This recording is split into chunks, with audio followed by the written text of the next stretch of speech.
Elena's vision blurred as Bronson's fist connected with her jaw, stars exploding behind her eyes.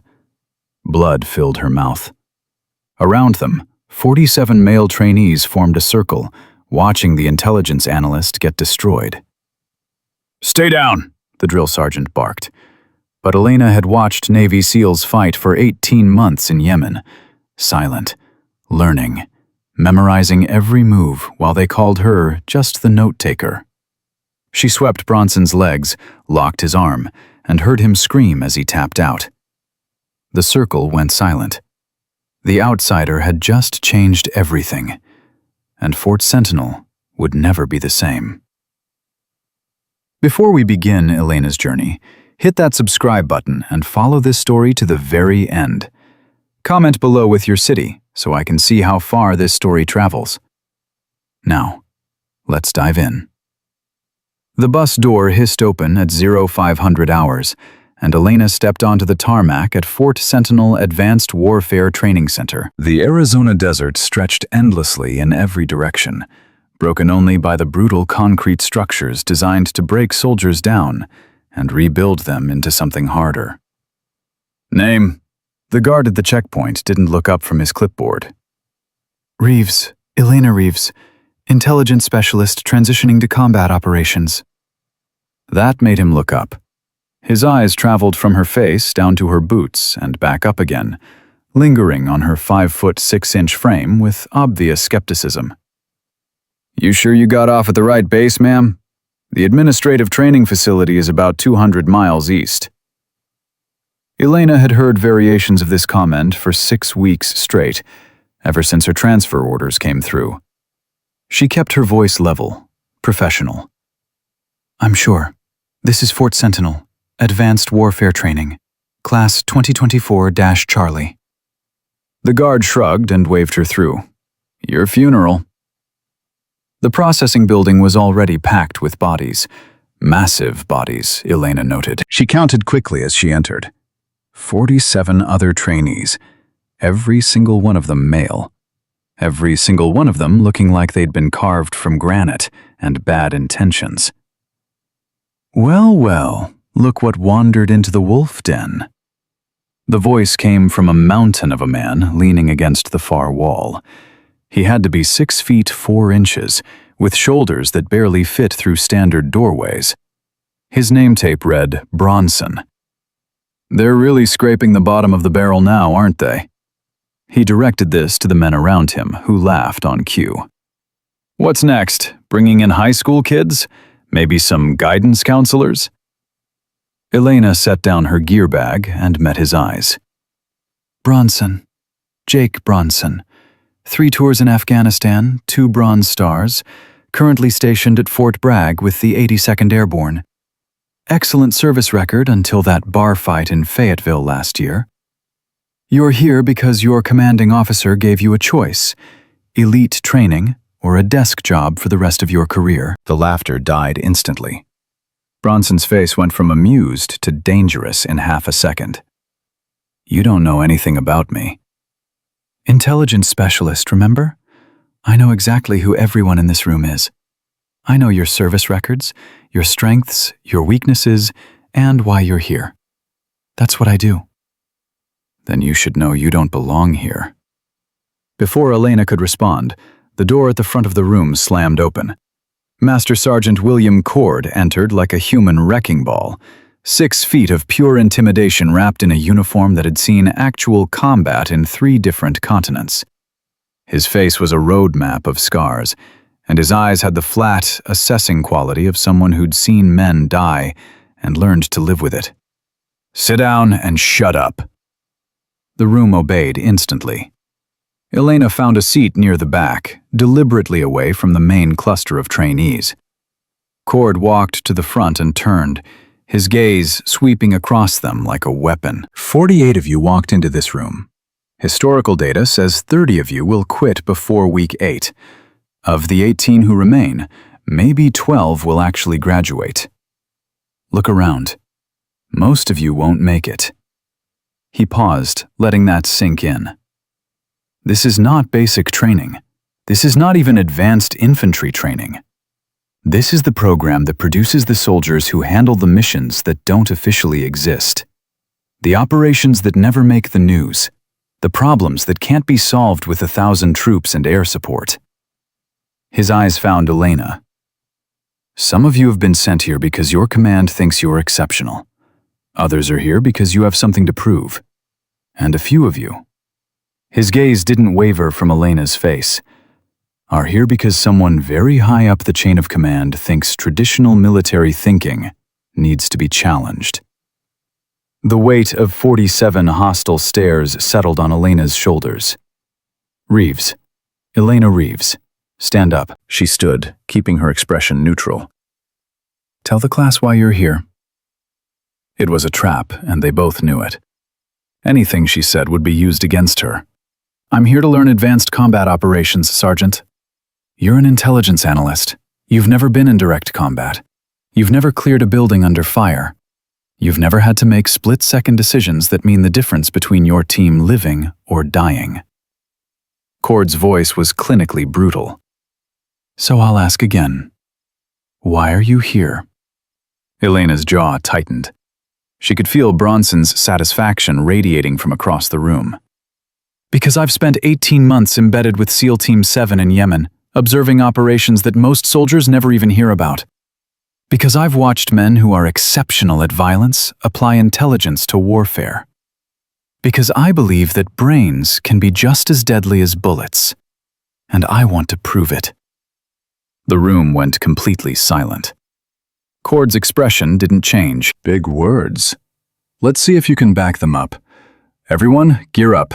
We're running the hostage crisis drill in 30 minutes. Reeves, you're up first. The mock-up building was 3 stories of concrete and rebar, designed to simulate an urban combat environment. Elena stood in the equipment staging area, strapping on body armor while the other trainees watched from the observation deck above. Standard scenario, the drill instructor explained without emotion. 12 hostages, 2nd floor, central room. Unknown number of hostile forces. Your objective is simple. Extract the hostages with minimal casualties. Time limit is 45 minutes. Most trainees take 30 to 35 minutes. The record is 28 minutes, set by a former ranger with 6 years combat experience. He handed her a training rifle loaded with simulation rounds. Any questions? Elena looked up at the observation deck. 47 faces stared down at her. Some curious, most skeptical. Bronson's expression was openly contemptuous. No questions. Timer starts when you enter the building. Good luck. Elena approached the main entrance, then stopped. She could practically hear the drill instructor's internal dialogue. She's going to freeze, she's going to panic, she's going to prove she doesn't belong here. Instead, she turned and walked away from the entrance. Reeves! Wrong direction! Elena ignored him. She circled the building once, studying the structure. The windows, the sightlines, the probable defensive positions. Her mind was processing information the way it had learned to in Yemen, watching Chief Petty Officer Marcus Wade plan operations. Time is running, Reeves! She found what she was looking for.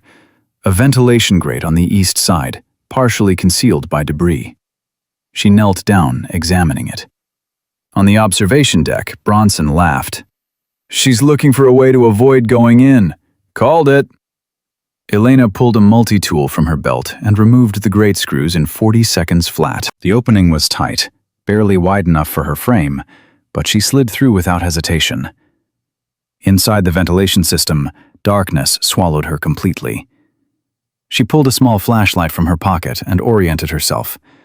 The shaft ran horizontally for about 20 feet, then angled upward. Standard building design would put the central ventilation hub near the middle of the structure, probably between the 2nd and 3rd floors. She moved through the shaft with practiced efficiency, remembering every lesson Marcus Wade had taught her during those long nights in Yemen when he'd explained how SEALs thought about urban warfare. Conventional forces think about doors and windows, he'd said. We think about every possible way into a structure. Sewers, ventilation, maintenance tunnels, roof access. The enemy expects you to come through the front door, so you come through the ceiling instead. The shaft opened into the ventilation hub exactly where Elena expected. She could hear voices below, the role players acting as hostile forces, positioned throughout the building. She counted at least 4 distinct speakers, probably more. The hostages would be in the central room, which meant directly below her current position. She examined the ductwork carefully, found the seam she needed, and used her multi-tool to create an opening large enough to see through. 12 people, zip-tied to chairs. 2 armed guards at the door. Standard defensive position. They were watching the hallways, expecting an assault from the corridors. They weren't watching the ceiling. Elena widened the opening carefully, minimizing noise. When it was large enough, she positioned herself directly above the guards and dropped. She landed between them, using the impact and surprise to her advantage. Training took over. Techniques learned from watching SEAL hand-to-hand combat drills 1,000 times. She had both guards disarmed and unconscious in less than 15 seconds. The hostages stared at her in shock. "Stay quiet," Elena whispered, cutting their zip ties with her knife. "We're leaving through the ventilation system. It'll be tight, but it's safer than the hallways." "Are you serious?" one of the role players whispered back. "That's insane." "That's smart. The enemy is expecting a firefight. We're not giving them one. Now move."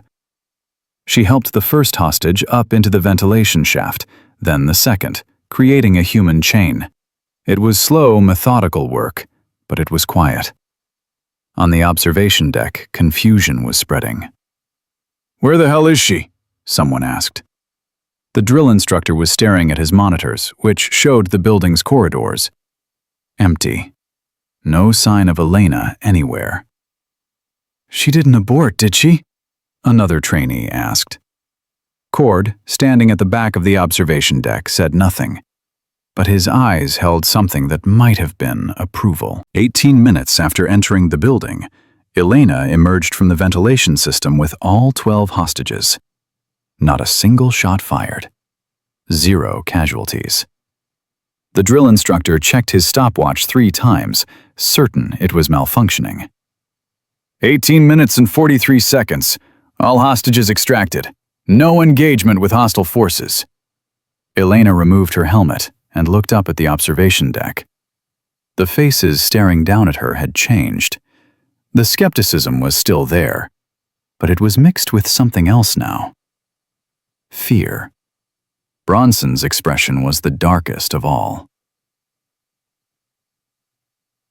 The debriefing room felt like a courtroom. Elena sat at the front, while Master Sergeant Cord reviewed the operation footage on a large screen. The other trainees filled the rows of chairs behind her, and she could feel their hostility like a physical weight. "Reeves, explain your tactical approach." Elena stood. The objective was hostage extraction with minimal casualties. A frontal assault would have resulted in a firefight, which creates risk for the hostages, so I eliminated the fight entirely. "By crawling through the ventilation system like a rat." The comment came from Bronson. Several trainees laughed. Cord's voice cut through the noise like a blade. "Bronson, when you break the 18-minute record, you can comment on tactics. Until then, shut your mouth." The laughter died. "Continue, Reeves." "Navy SEALs train extensively in unconventional infiltration because it reduces variables. If the enemy doesn't know you're there, they can't respond. If they can't respond, you control the entire engagement." Elena kept her voice level, professional. "I used the building's infrastructure against its defenders. They were positioned to stop a conventional assault. I didn't give them one." "And if the ventilation system had been defended?" "Then I would have adapted. But basic reconnaissance showed no defensive positions in the maintenance areas. The role players were focused on protecting against a standard combat approach." Cord nodded slowly. "Sit down." He turned to address the entire room. "Every single one of you would have gone through the front door. Every single one of you would have engaged in a firefight. Some of you would have extracted the hostages. All of you would have taken longer and risked more casualties. He paused. Reeves didn't do what you expected. She did what worked. With all due respect, Sergeant, Bronson stood up. That's not real combat. In the field, you don't have time to crawl through vents. You have to move fast and hit hard. Is that what they taught you in the 82nd Airborne? That's what works in the real world. Cord's smile was cold. Then tomorrow, we'll test your approach against Reeves' approach. Urban warfare scenario. Live simulation rounds. We'll see which philosophy keeps more people alive. He dismissed the class, but his eyes found Elena as she gathered her gear. Reeves. My office. Now. Cord's office was sparse. A desk, 2 chairs, and walls covered with maps from every conflict zone of the past 20 years. He closed the door behind them and gestured for Elena to sit. You're making enemies. I'm completing the mission, Sergeant. Same thing in this environment. He sat down behind his desk, studying her. You said you spent 18 months with SEAL Team 7. Observational role only. No official combat training. That's correct. So how did you learn those hand-to-hand techniques? The ones you used to disable 2 armed guards in 15 seconds. Elena met his gaze. I watched. I learned. I practiced in my free time. With who? The question hung in the air. Elena's throat tightened. Chief Petty Officer Marcus Wade. He ran training drills during downtime. Said I should know how to defend myself if things went wrong. Cord's expression shifted slightly. Wade. I knew him. Good operator. Died in an ambush outside Sana 8 months ago. Yes, Sergeant. You were there. It wasn't a question. Elena nodded. I planned the operation. Intelligence gathering mission, minimal risk. I told them exactly where to go, what routes were safe, what the threat assessment looked like. Her voice remained steady, but her hands clenched in her lap. I was wrong. My intelligence missed a cell that had moved into the area the night before. They hit the team during extraction. How many casualties? 3 wounded, 1 killed. Chief Wade died getting the others out. Cord was quiet for a long moment. And now you're here, trying to move from intelligence to combat operations. Trying to become the kind of operator who could have changed the outcome of that mission. I'm here because my intelligence isn't enough anymore. I'm tired of watching other people risk their lives based on my information. If I'm going to send people into danger, I need to be able to go with them. Noble sentiment, but you understand what you're walking into here, right? Bronson isn't wrong about the cultural reality. This is a brotherhood built on shared combat experience. You don't have that. You're an outsider trying to break into a closed system. They will make it hell for you. I know. And you still think you can make it? Elena thought about Marcus Wade, bleeding out in the sand because her intelligence had failed him. She thought about the promise she'd made at his funeral, that she would learn to be the kind of soldier he'd been, so no one else would die because she couldn't go where her intelligence led. I have to, Sergeant. I don't have a choice. Cord nodded slowly. Then here's some free advice. What you did today was impressive. It was also the easy part. Tomorrow, you're going to face Bronson's approach head-to-head. He's going to try to destroy you, and half the class is going to help him do it. The drill I've designed isn't fair, isn't balanced, and isn't meant to showcase your strengths. Why are you telling me this? Because I want to see if you can adapt when the odds are stacked against you. SEAL tactics work in controlled environments. Tomorrow, we're going to see if they work when 47 people want you to fail. He stood, signaling the conversation was over. Get some rest, Reeves. You're going to need it. The barracks were hostile territory. Elena found her assigned bunk in the corner, separated from the main clusters where trainees had already formed tight groups based on prior service connections. She unpacked her gear methodically, aware that every move was being watched. "Hey, analyst girl." She turned. 3 trainees stood behind her, Bronson flanked by 2 others. The name tapes read Marshall and Diaz. "We're having a team meeting tonight. Planning session for tomorrow's exercise. You're not invited." Elena kept her expression neutral. "Understood." "Good. Just wanted to make sure you knew where you stood." Bronson stepped closer, using his size advantage. "What you did today was cute. A nice party trick. But tomorrow you're going to learn what real combat looks like. No ventilation shafts to hide in. No time to be clever. Just you against trained fighters who aren't going to fall for your SEAL cosplay bullshit." "I look forward to it." That wasn't the response Bronson expected. His eyes narrowed. "You think you're tough because you impressed Cord? He's testing you, seeing how long it takes before you crack and quit. Everyone knows you don't belong here.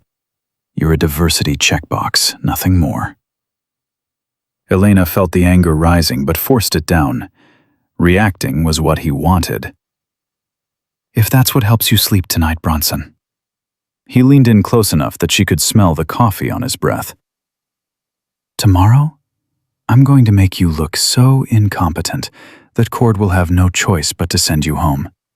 And when you're crying on that bus back to whatever desk job you came from, remember, this is what happens when people try to be something they're not."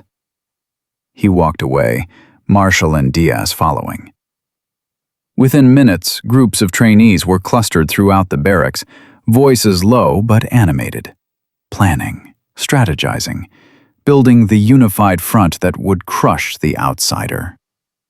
Elena sat on her bunk, alone. Her phone buzzed. A text message from an unknown number.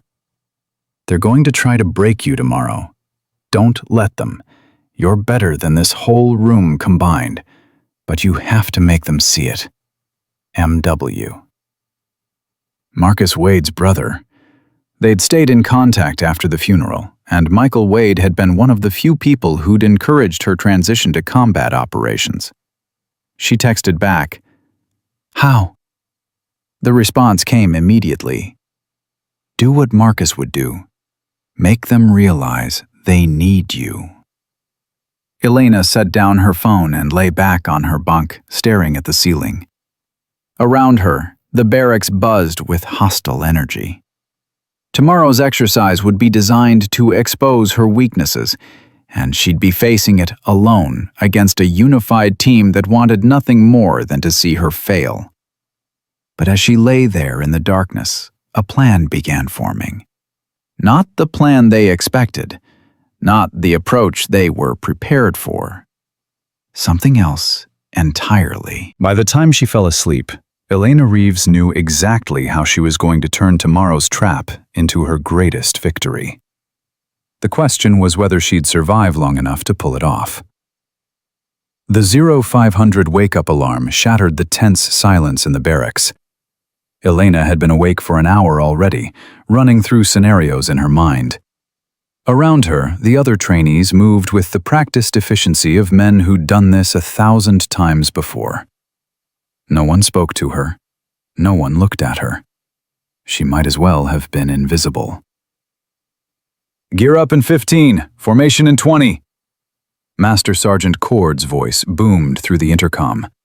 "Today we separate the thinkers from the failures." Elena pulled on her combat gear, checking each piece of equipment with methodical precision. Her hands were steady, but her mind was racing. Whatever Cord had planned, it was designed to expose her. Bronson and his allies would make sure of it. "Hey, Reeves." She turned. A trainee she hadn't spoken to before stood a few feet away. His name tape read, Chen. He was smaller than most of the others, wiry rather than massive, with intelligent eyes that held something different from the hostility she'd grown accustomed to. "Yeah?" What you did yesterday, the ventilation shaft approach, that was smart. Elena waited for the punchline, the insult that always followed any apparent compliment. I mean it, Chen continued quietly. I've been trying to tell these guys for weeks that there's more than one way to solve a problem. They don't listen. Maybe they'll listen to you. I wouldn't count on it. Chen glanced over his shoulder, making sure no one was paying attention. Bronson's planning something. I heard him and Marshall talking last night. They're going to make sure you can't succeed today, no matter what you do. I know. And you're still going through with it? Elena shouldered her rifle. I don't have a choice. Quitting means Marcus Wade died for nothing. Means I'll never be able to look myself in the mirror again. So yeah, I'm going through with it. Chen nodded slowly. If you need someone who isn't actively trying to destroy you, I'm here. It was the first genuine offer of support Elena had received since arriving at Fort Sentinel. She felt something tight in her chest loosen slightly. Thanks, Chen. I'll remember that. The formation outside was brutal. Arizona's sun already beating down at 0520 hours, temperature climbing toward what would be a scorching day. 48 trainees stood in perfect rows while Cord paced in front of them like a predator selecting prey. Urban warfare scenario. Building 12. 3 stories, multiple rooms, civilian presence throughout. Your mission is to neutralize hostile forces while protecting innocent lives. He stopped pacing and faced them directly. Here's the twist. You're not working as one unit. We're splitting you into 2 teams. Team Alpha, led by Bronson. Team Bravo, led by Reeves. Elena's stomach dropped. She'd expected to be isolated, to face the exercise alone. But this was worse. This meant choosing teams, and she knew exactly how that would go. Team leaders, step forward and select your squads. Alternating picks. Bronson, you're first. Bronson grinned. Marshall. Reeves. Elena scanned the faces in front of her. 46 people who'd spent the last 24 hours deciding she didn't belong. She made her choice based on the only real data point she had. Chen. Bronson's second pick was Diaz. His third was Rodriguez, a former Marine with a reputation for aggressive tactics. Each selection was strategic, pulling the most experienced and most physically imposing trainees onto his team. Elena's choices were more desperate. She picked Sullivan, a quiet trainee from Montana she'd barely spoken to. Then Ramirez, who at least hadn't openly participated in the hostility. By the time the selection process ended, the division was stark. Bronson had 24 trainees, the biggest, the strongest, the most experienced. Elena had 23, and most of them looked like they'd rather be anywhere else. Team Alpha, you're defending the building, Cord announced. You have 30 minutes to fortify positions and prepare for assault. Team Bravo, you're attacking. Your objective is to clear all hostile forces and secure the civilians within 45 minutes. Simulation rounds only, but they'll hurt like hell if you get hit. Casualties stay down until medical clearance. Bronson turned to his team, voice carrying deliberately. This is going to be easy, boys. We set up proper defensive positions, create kill zones in the stairwells, and wait for them to walk into a meat grinder. Reeves doesn't have the experience or the manpower to break through real military defense. Dismissed! 30 minutes starts now. As Bronson's team jogged toward Building 12, Elena gathered her own squad. 23 faces stared at her with varying degrees of skepticism and resignation. Listen up, she said, keeping her voice calm despite the adrenaline flooding her system. I know most of you don't want to be on this team. I know you think we're going to lose. But I'm going to tell you something that might change your mind. This should be good, muttered Sullivan. Bronson is setting up a conventional defense because that's what he knows. Fortified positions, kill zones, overwhelming firepower at choke points. It's textbook, and it works against conventional assault. Elena pulled out a tablet and called up the building schematics. But we're not going to give him a conventional assault. What are we giving him? Chen asked. Chaos, confusion, and an attack from angles he's not defending because he doesn't think we're capable of reaching them. She pointed to the building schematic, highlighting areas Bronson would consider inaccessible. The roof has maintenance access through an external service ladder on the west side. The basement connects to the building's old storm drainage system. The loading dock has a cargo elevator that most people forget about because it's been broken for 2 years. How do you know all this? Ramirez asked. I spent last night studying every building on this base, their histories, their infrastructure, their vulnerabilities. Because that's what intelligence specialists do. We find information other people miss. For the first time, she saw interest flicker across some faces. Here's the plan. We split into 3 elements. Chen, you take 8 people through the drainage system. Come up through the basement and hold position. Don't engage unless absolutely necessary. Chen nodded, already studying the schematics. Sullivan, you take 7 and scale the west side to the roof. The cargo elevator shaft has an emergency ladder. You can rappel down to any floor once you're in position. Sullivan looked skeptical, but didn't argue. I'll take the remaining 7 through the main entrance. We're going to be loud, aggressive, and completely obvious. That's suicide, someone said. They'll tear us apart. That's the point. While Bronson's entire team is focused on stopping my frontal assault, Chen hits them from below, and Sullivan drops in from above. By the time they realize they're fighting on 3 fronts, we've already secured the civilians and neutralized half their force. That's insane, Ramirez said. But he was smiling. That's absolutely insane. It's asymmetric warfare. SEALs use it all the time. Make the enemy think they know what you're doing, then hit them where they're not looking. What if it doesn't work? Sullivan asked. Elena met his eyes. Then we lose. But if we try to beat Bronson at his own game, using his tactics and his playbook, we lose anyway. This is our only chance. Chen stepped forward. I'm in. Let's show these assholes what thinking looks like. The next 30 minutes were controlled chaos. Elena divided her team, briefed each element on their specific roles, and synchronized timing down to the second. The plan required precision and trust, and she wasn't sure she had enough of either. Remember, she told them as they moved into position, this only works if we commit completely. No hesitation, no second guessing.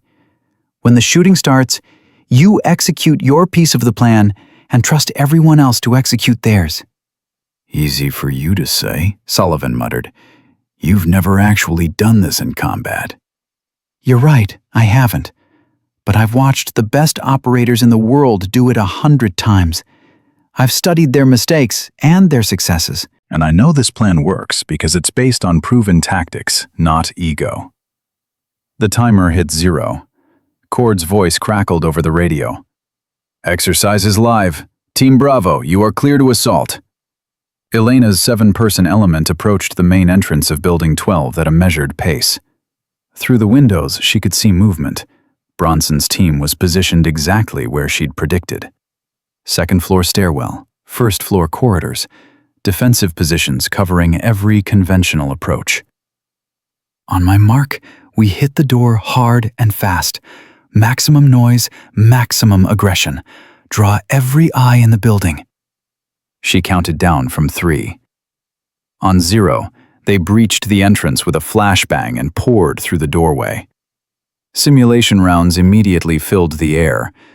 Elena's team returned fire, deliberately aiming high and wild, creating chaos without committing to actual engagement.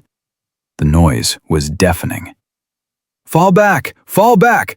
Elena shouted, making sure Bronson's team could hear her over the gunfire. They've got the entrance locked down! It was exactly what Bronson expected to hear. Through the smoke and chaos, Elena caught a glimpse of him on the second-floor landing, directing his forces to press the advantage, to pour more firepower into the entrance and eliminate the attacking force before they could establish a foothold. Which meant he wasn't watching the basement or the roof. Chen's voice came through her earpiece. "We're in position, basement level, 0 contact." Then Sullivan. "Roof access secured. Ready to descend on your signal."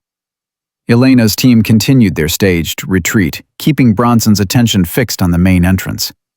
She could see his tactical mind working, deploying more defenders to the ground floor, thinning out positions elsewhere in the building. "Now," Elena whispered into her radio. "Hit them now!" Chen's team erupted from the basement stairwell like a tidal wave, catching Bronson's defenders from behind.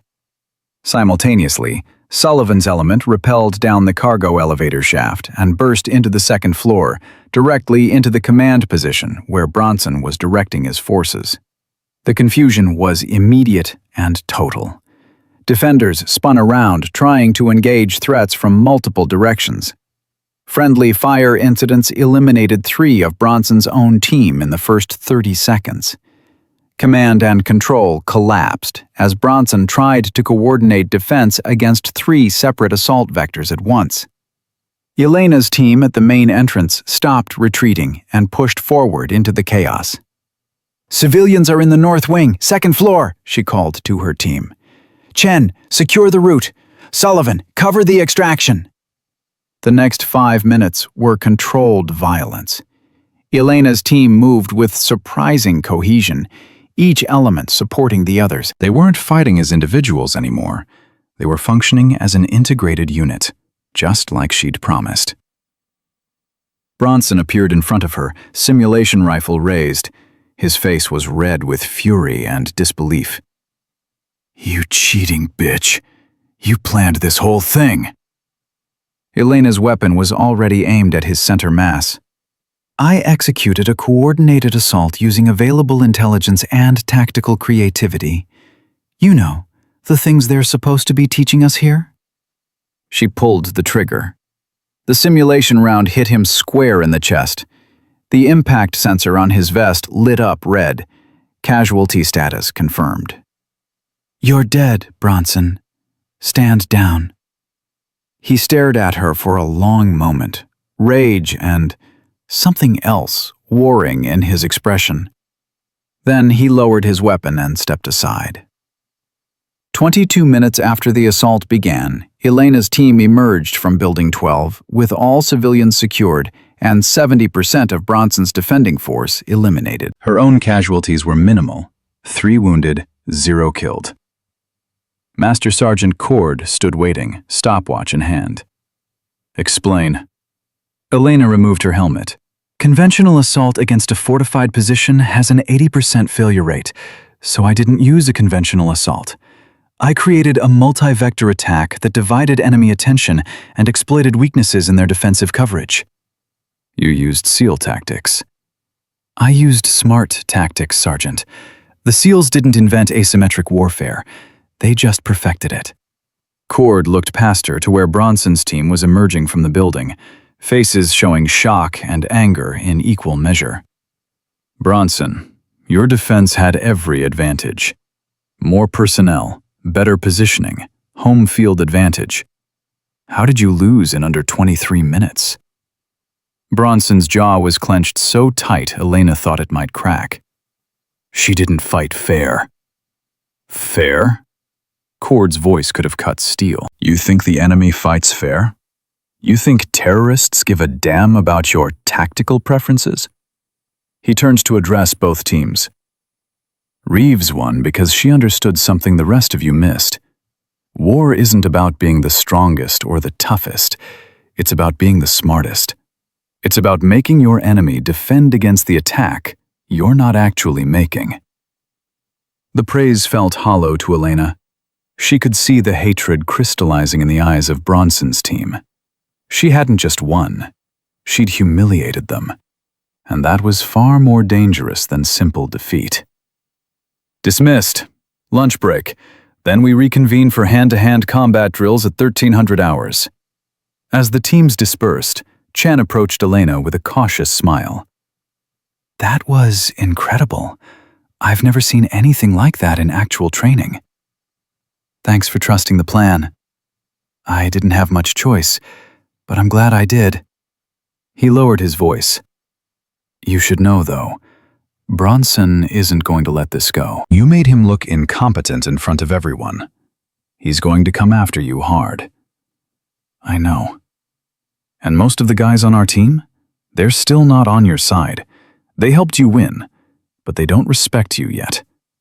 Today proved you can plan. Hand-to-hand this afternoon will test if you can actually fight. Elena watched Bronson stalking toward the barracks, surrounded by his core supporters.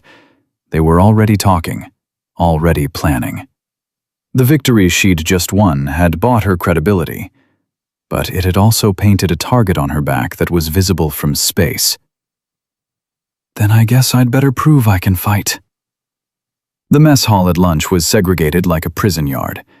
Bronson's supporters clustered at one end, shooting hostile glares toward anyone who'd been on Elena's team. Chen, Sullivan, and Ramirez sat with Elena, but the conversation was stilted, uncomfortable. You really think you can take him in hand-to-hand? Sullivan asked, keeping his voice low. He outweighs you by 90 pounds. He's got 6 inches of reach, and he's been in real combat. I've been training in Krav Maga for 3 years, Elena said, pushing food around her plate without eating. And I spent 6 months learning combatives from a Navy SEAL who'd survived more fights than Bronson's been in. Krav Maga is fine for self-defense, Ramirez said, but this isn't self-defense. Bronson's going to try to hurt you, badly. He needs to re-establish dominance, and the only way he knows how to do that is through physical violence. Chen nodded. He's been talking to Marshall and Diaz. They're planning something. I don't know what, but it's not just a fair fight. Nothing about this place is fair, Elena replied. I figured that out on day 1. At 12:55 hours, the trainees assembled in the combatives training area, a large mat surrounded by padding, designed to look like a boxing ring, but without the ropes. Master Sergeant Cord stood at the center, arms crossed. Hand-to-hand combat is the oldest form of warfare, and often the most decisive. When everything else fails, when you're out of ammunition and out of options, your body becomes your weapon. He gestured to the mat. Today, you're going to learn who can actually use that weapon. He pulled out a roster.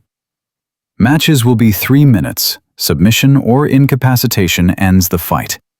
No eye gouging, no groin strikes. Everything else is fair game. He looked directly at Elena. First match, Bronson versus Reeves. The room erupted in shouts and jeers. This was what they'd been waiting for, the chance to see the outsider get destroyed. Elena stepped onto the mat. Bronson followed, rolling his shoulders and cracking his knuckles with theatrical menace. Cord stepped between them. This is training, not personal vendetta. Control your aggression. Understood? Understood, Sergeant, Bronson said, but his eyes told a different story.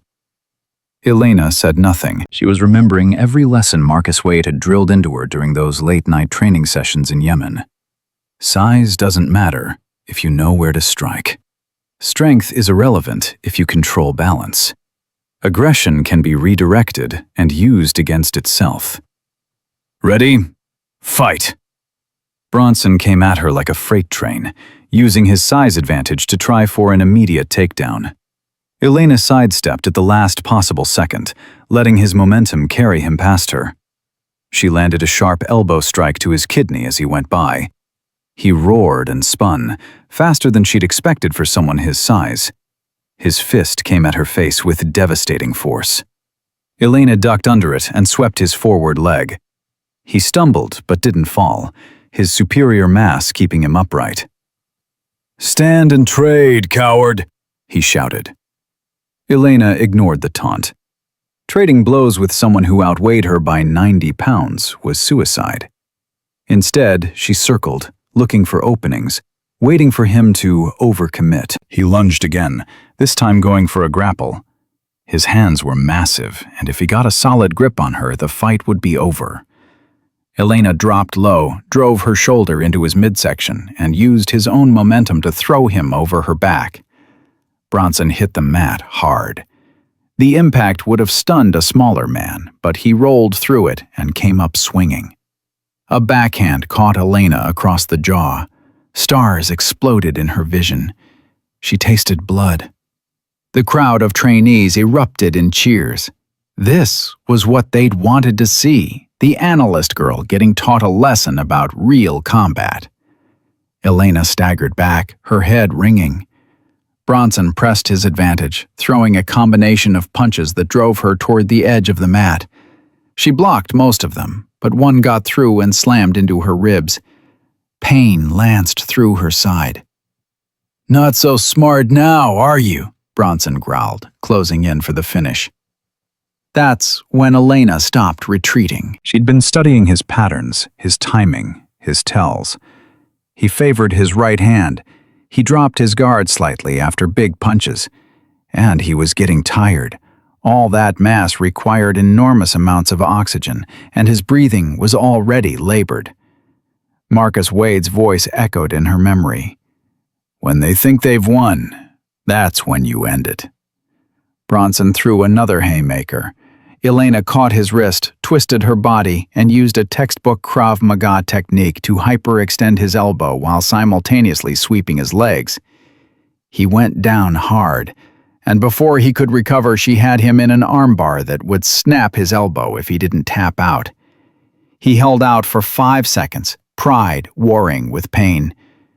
Then his hand slapped the mat 3 times. The cheering stopped as if someone had cut the audio. Elena released him immediately and stood up. Her jaw throbbed where he'd hit her, and her ribs screamed with each breath. But she'd won. Cord nodded approvingly. Match to Reeves. Next up, Marshall versus Chen. Bronson slowly got to his feet, cradling his arm. The look he gave Elena was pure hatred. "This isn't over," he said quietly, so only she could hear. "Not even close." Elena met his gaze without flinching. "I know." The remaining matches proceeded with brutal efficiency.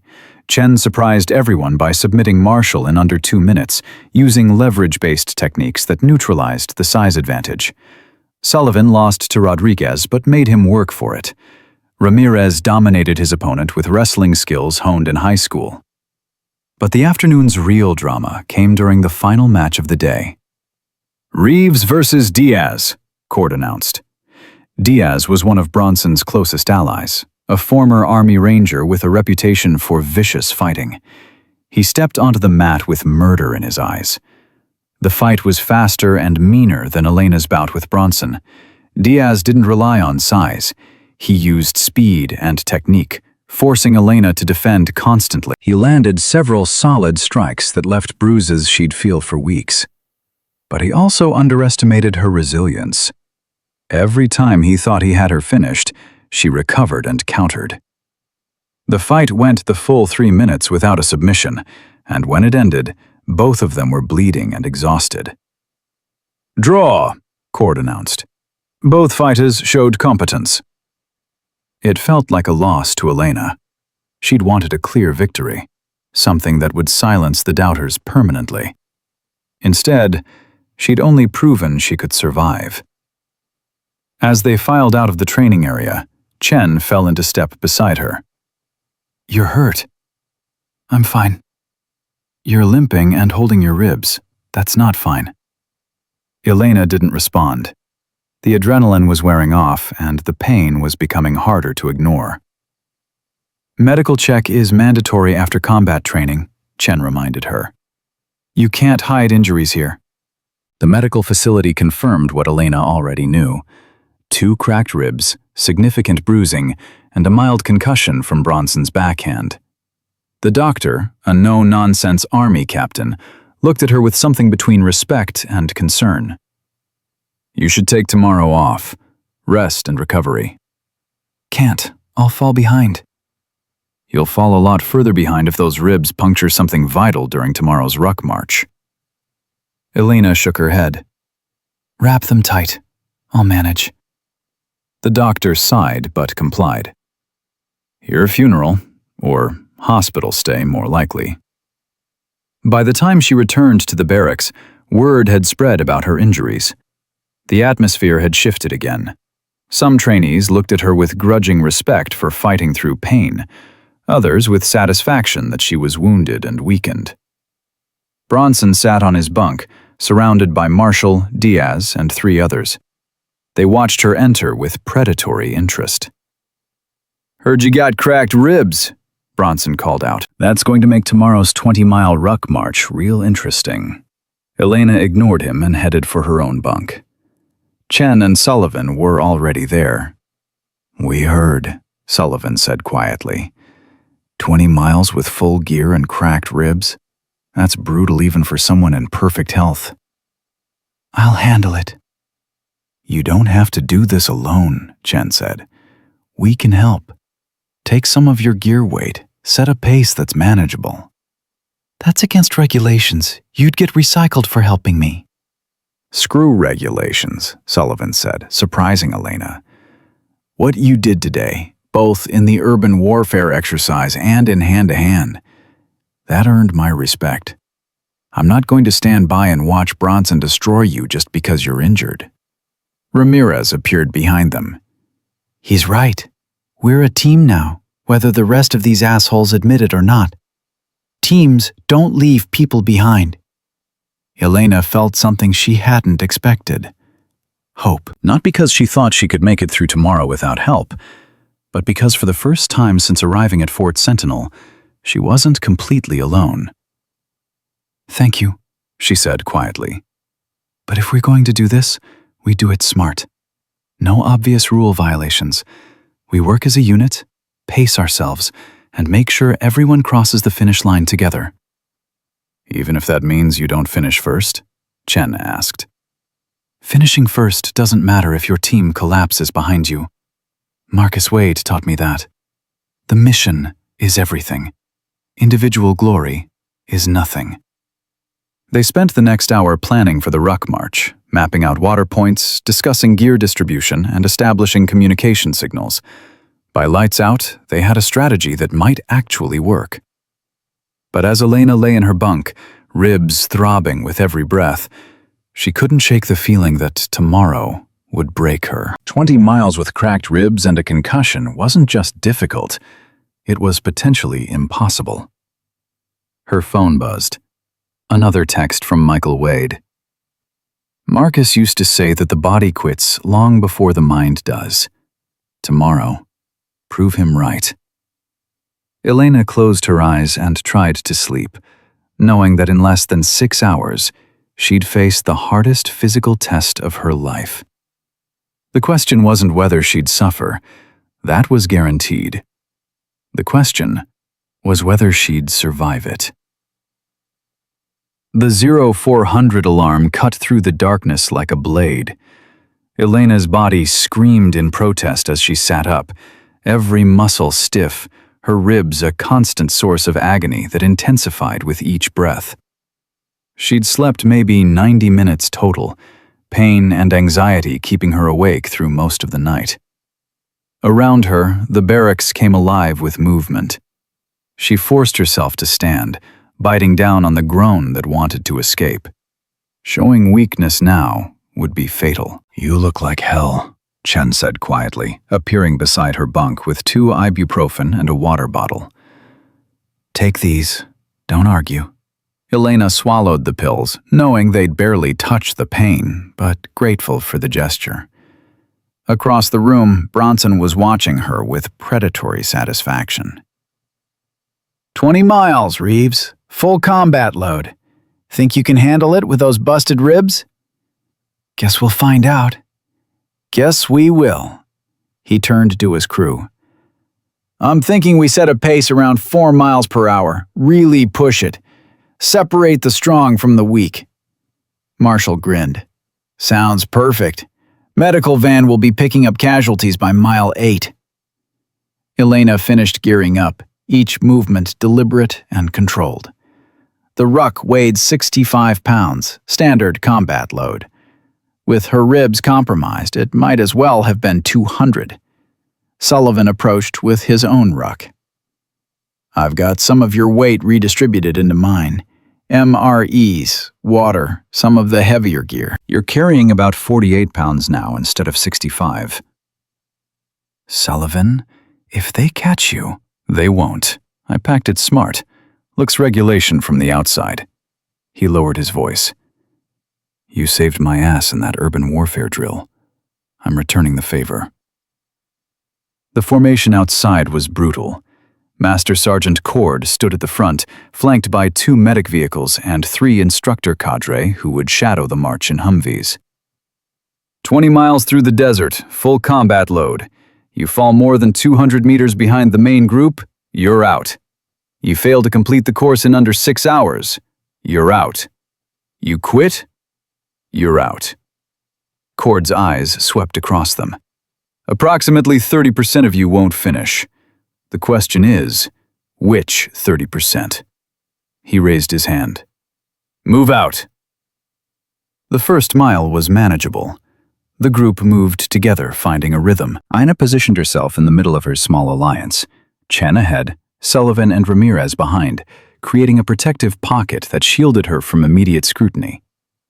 But by mile 2, Bronson started pushing the pace. He moved to the front of the formation and increased speed, forcing everyone to match or fall behind. Elena felt her ribs protest with every step, each impact sending pain radiating through her torso. He's doing this deliberately, Sullivan muttered behind her, trying to break you early. I know. Elena focused on her breathing, on maintaining pace, on not showing the agony that threatened to overwhelm her. Mile 3 brought the first casualty. A trainee named Patterson stumbled, fell, and couldn't get back up.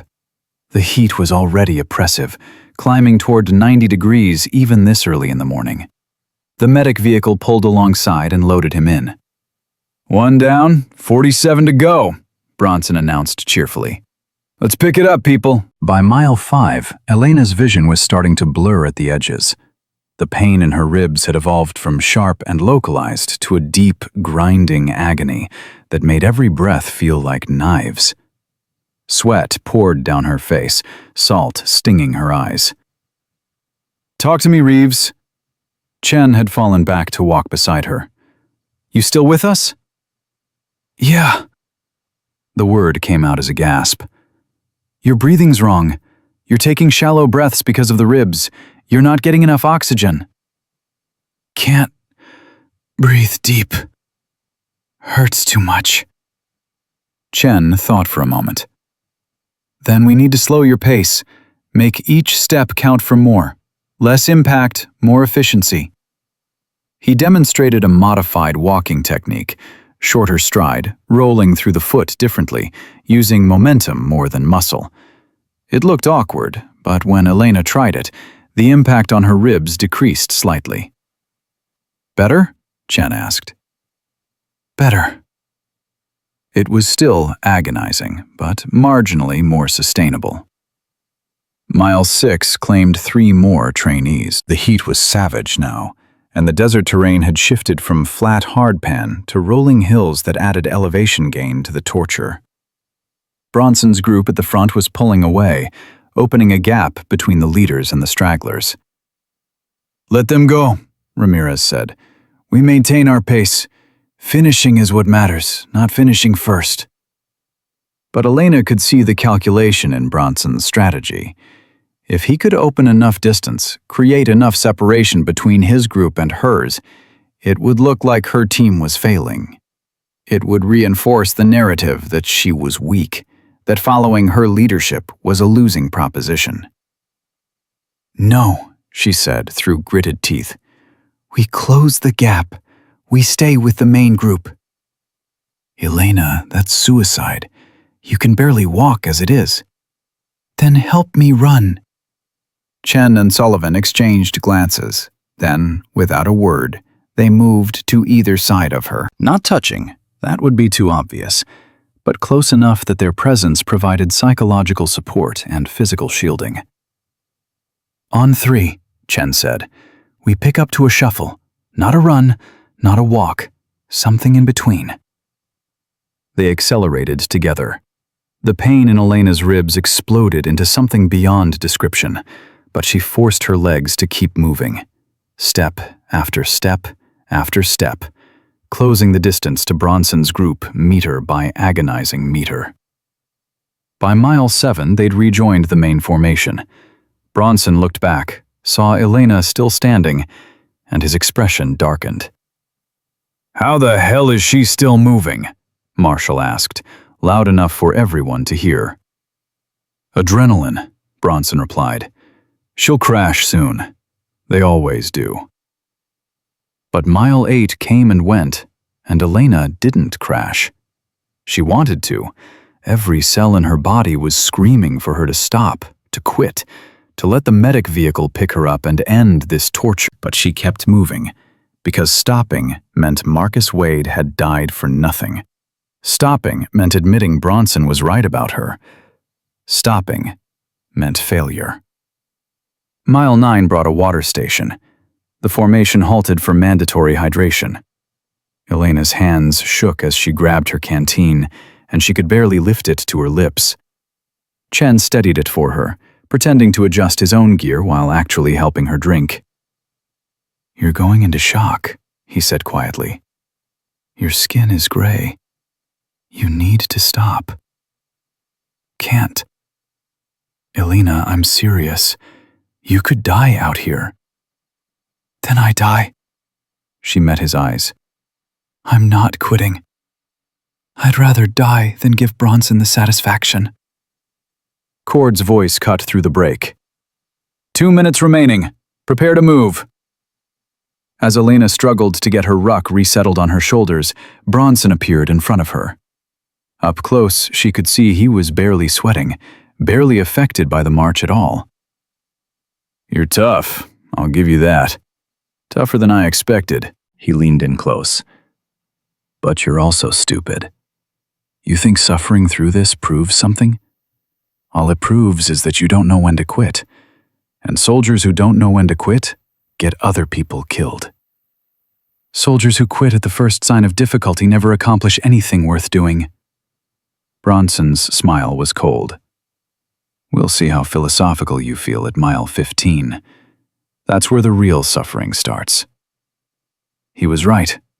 Mile 15 was where Elena's body began to completely shut down. The pain in her ribs had spread to her entire torso, radiating outward until she couldn't tell where the injury ended and general agony began. Her legs felt like they belonged to someone else, moving through some autonomous process she no longer controlled. "Stay with me, Elena." Sullivan's voice seemed to come from very far away. "Just 5 more miles. You can do 5 more miles." Could she? Elena wasn't sure anymore. The desert had become an endless expanse of suffering, each step identical to the last, time losing all meaning. Mile 16 claimed 5 more trainees in rapid succession. The attrition rate was accelerating as bodies gave out and minds broke. The formation had fractured into distinct groups, Bronson's leaders at the front, a struggling middle pack, and a desperate rear guard that was barely maintaining the minimum pace. Elena's group was in the middle pack, but sliding backward. "We're losing ground," Ramirez reported. "Another 100 meters, and we hit the cutoff distance." "Can't go faster," Elena gasped. "Then we need to do something else," Chen was thinking, his mind working through the problem. "The cutoff is measured from the front of the formation to the back. If we can make the front group slow down, even marginally, it buys us space." "How do we make them slow down?" Sullivan asked. "We don't, but nature might." Chen pointed ahead to where the route curved through a narrow wash. The instructor's Humvees would have to navigate carefully through the tight space, which meant the formation would have to slow and potentially compress. If we time it right, hit that section when the front group is through, but before we're too far behind, the natural slowdown will let us close distance. It was a gamble, but they were out of better options. They maintained their agonizing pace, watching the terrain, waiting for the moment. The front group entered the wash. The formation slowed. Chen made the call. Now! Push now! Elena didn't think she had anything left, but somehow her body found reserves she didn't know existed. They accelerated into a stumbling run, closing the gap as the formation compressed through the narrow passage.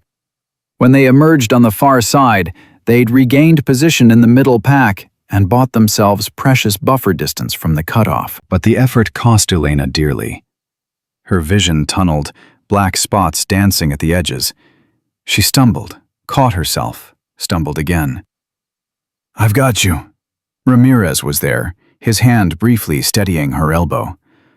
"2 more miles, that's it, just 2 more." Mile 18 was where Elena stopped being fully conscious. She was aware of movement, of putting one foot in front of the other, but the world had reduced to a narrow tunnel of pain and determination. Voices spoke around her, but the words were meaningless.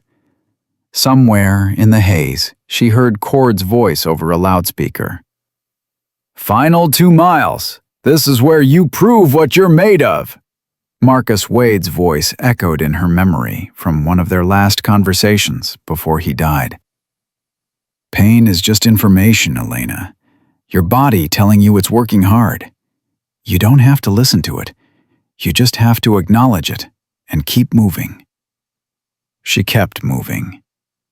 Mile 19 brought the final major hill climb. The route ascended a steep grade that had been relatively easy on fresh legs at the beginning of the march.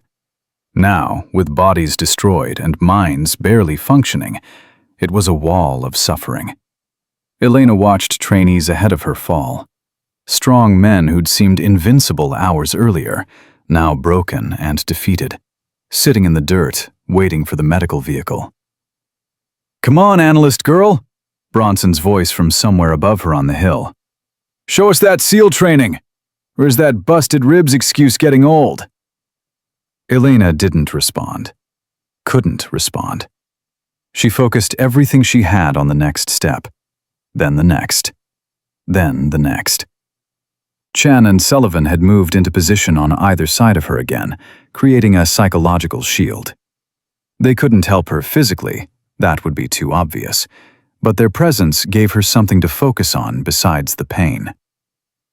"My sister ran a marathon once," Chen said, his voice cutting through Elena's fog. "She told me that around mile 20, your body starts shutting down non-essential systems.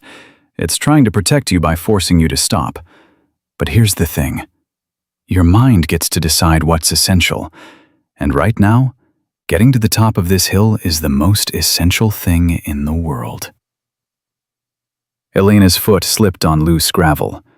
She went down to one knee, the impact sending an explosion of agony through her ribs. For a moment, the world went completely white. "Get up!" Sullivan's voice, urgent but not panicked. "Elena, get up! You're too close to quit now." She forced herself upright. Blood roared in her ears. Her hands were shaking so badly she could barely grip her rifle. "1 more mile," Ramirez said. "That's all. 1 mile downhill. You can coast to the finish." The summit of the hill revealed the final stretch, a long, gradual descent back to the base. In the distance, perhaps a mile away, Elena could see the finish line. Bronson's group was already approaching it, their pace still strong despite the brutal march. "They're going to make it look easy," Sullivan said bitterly. "Going to cross that line like they were out for a morning jog." "Let them," Elena whispered. Her voice was raw, barely recognizable. "Let them have their moment." She started down the hill. Gravity helped, but it also accelerated her pace beyond what her destroyed body could safely handle. She stumbled, caught herself, stumbled again.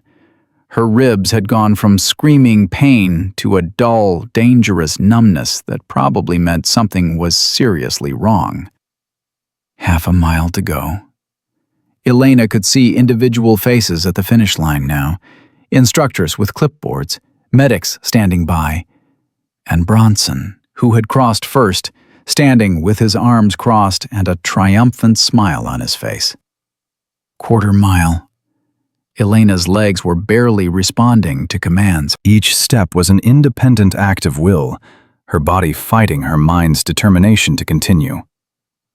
"You're going to make it," Chen said beside her.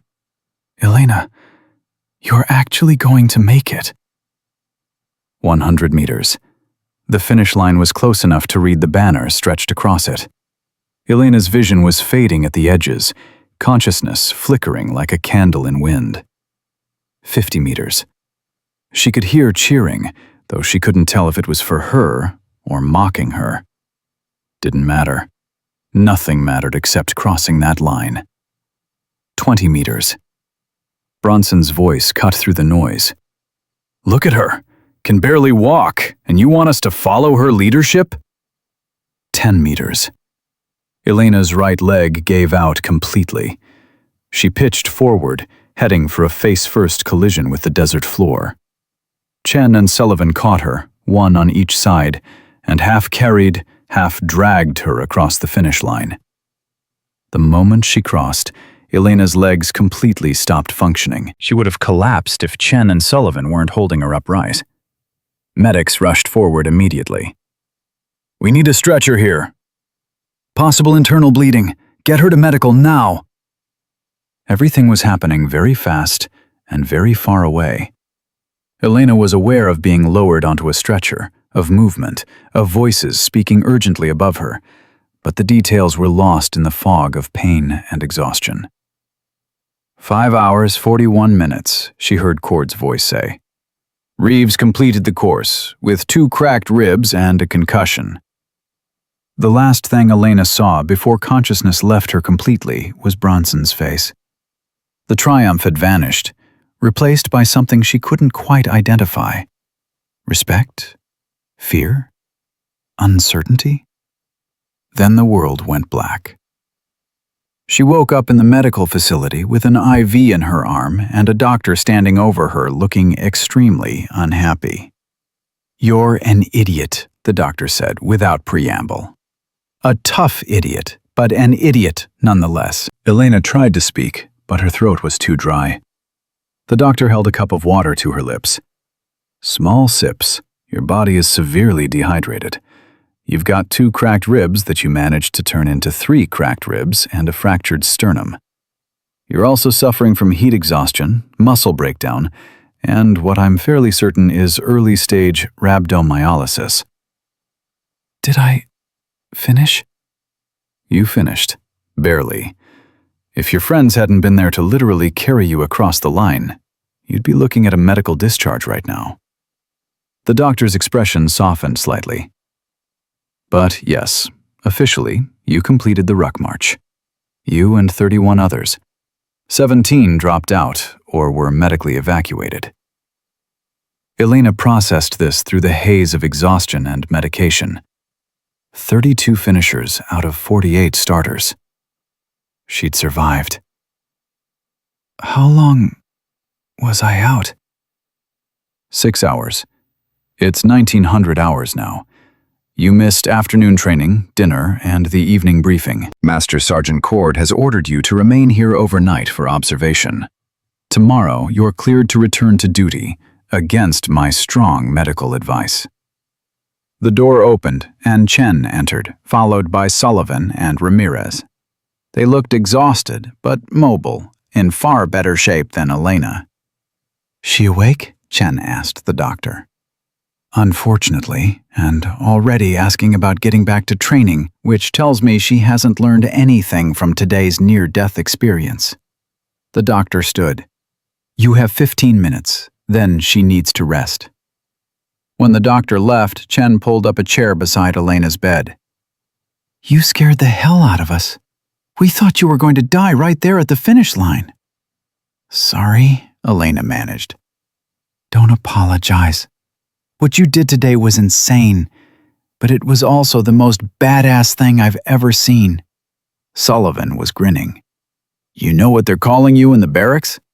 The Ghost, because apparently you should have been dead 3 times during that march, but you just kept walking." "Bronson's not happy about it," Ramirez added. "He finished first, made it look easy, and nobody cares.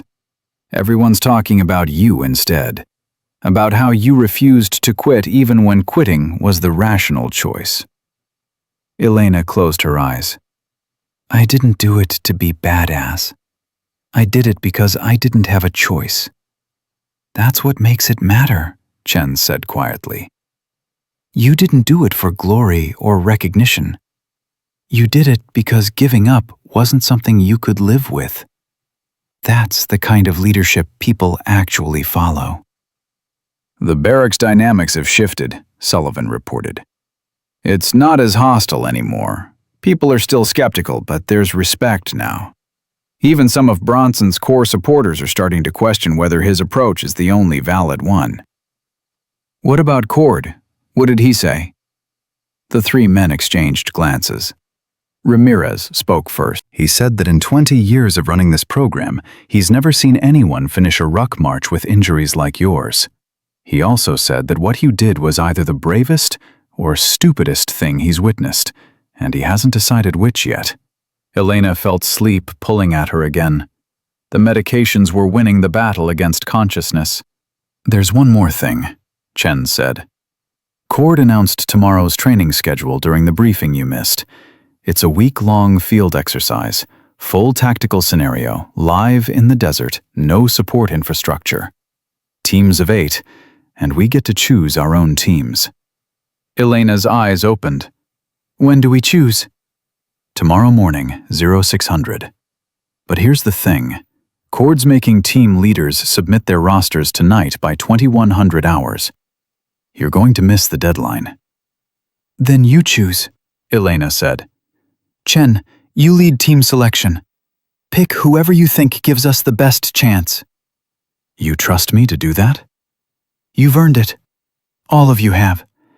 After they left, Elena lay in the medical facility bed, staring at the ceiling and thinking about how much had changed in just 3 days. She'd arrived as an outsider, been actively sabotaged, fought her way through impossible challenges, and was now, apparently, someone people respected enough to follow into a week-long field exercise. But she also understood that respect built on suffering wasn't the same as respect built on competence. Tomorrow's field exercise would test everything: tactics, leadership, teamwork, and whether the small alliance she'd built could survive a week in the desert against Bronson's more experienced team. Her phone buzzed. Michael Wade again. "Marcus would be proud. Not of the suffering, he'd call you an idiot for that, but of the refusal to quit. That's what separates the good ones from the great ones." Elena texted back, "Am I great or just stubborn?" The response came immediately. "The great ones are always stubborn. That's the secret nobody tells you."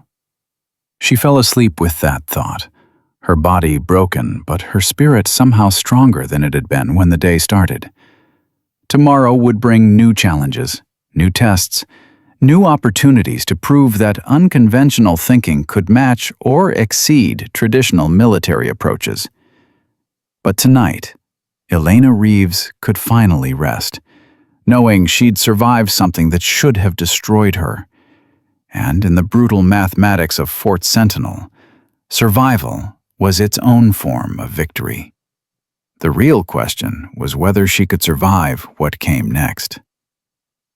The medical facility released Elena at 0530 hours with enough painkillers to drop a horse and strict orders to avoid strenuous activity. She ignored both the pills and the orders, reporting to formation with her ribs wrapped so tight she could barely breathe. Chen met her outside the barracks with a tablet showing the team roster he'd submitted. "I picked based on capability and willingness to follow unconventional tactics. We've got Sullivan, Ramirez, and 5 others who proved themselves during the urban warfare drill. It's not the biggest team, but it's solid. Elena scanned the names. Martinez made the cut? He asked to join. Said watching you finish that ruck march changed his perspective on what constitutes real strength. Chen hesitated. There's something else you should know. Bronson's team is stacked. He's got Marshall, Diaz, Rodriguez, and every other heavy hitter in the class. 16 people total. Wait, 16? Teams are supposed to be 8 maximum. Cord changed the rules last night. Said teams can be any size as long as total personnel doesn't exceed 32. It's clearly designed to let people choose sides. Elena understood immediately. This wasn't just a field exercise. It was a referendum on leadership philosophy. Conventional versus unconventional. Bronson's overwhelming force against her asymmetric approach. How many are on our team? 8. Everyone else either joined Bronson or formed a third team led by a guy named Patterson. 12 people who don't want to commit to either approach. Master Sergeant Cord's voice cut through the dawn air. Listen up. The field exercise begins in 30 minutes. You'll be dropped at separate coordinates 20 miles apart. Your objective is to locate and secure a high-value target somewhere in a 60-square-mile operational area. First team to bring the HVT back to base wins.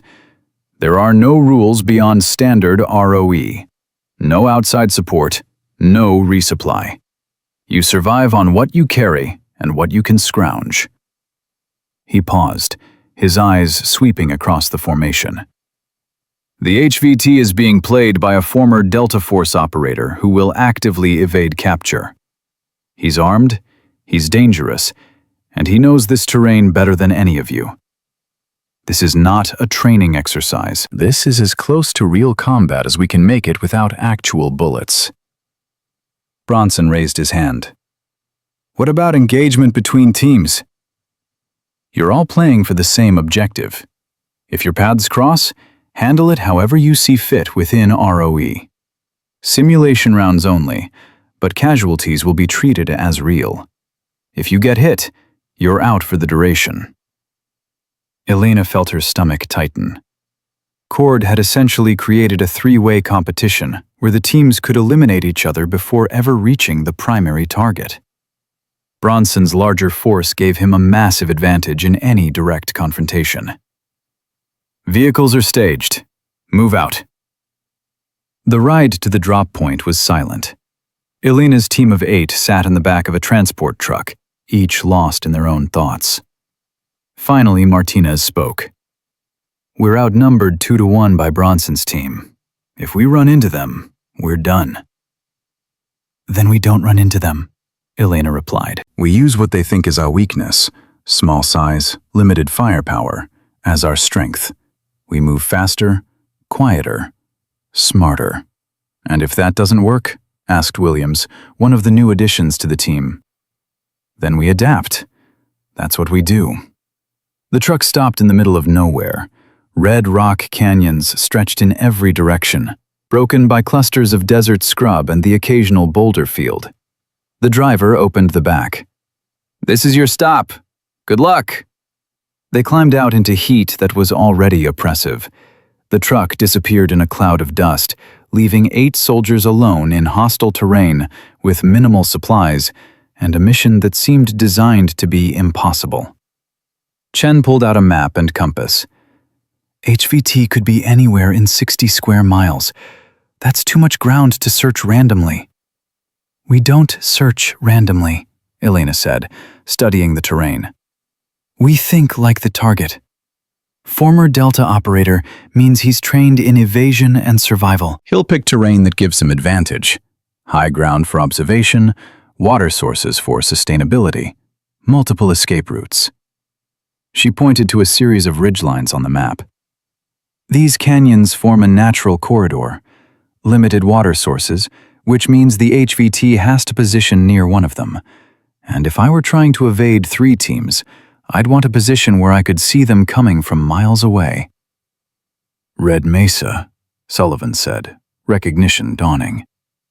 It's the highest point in the operational area.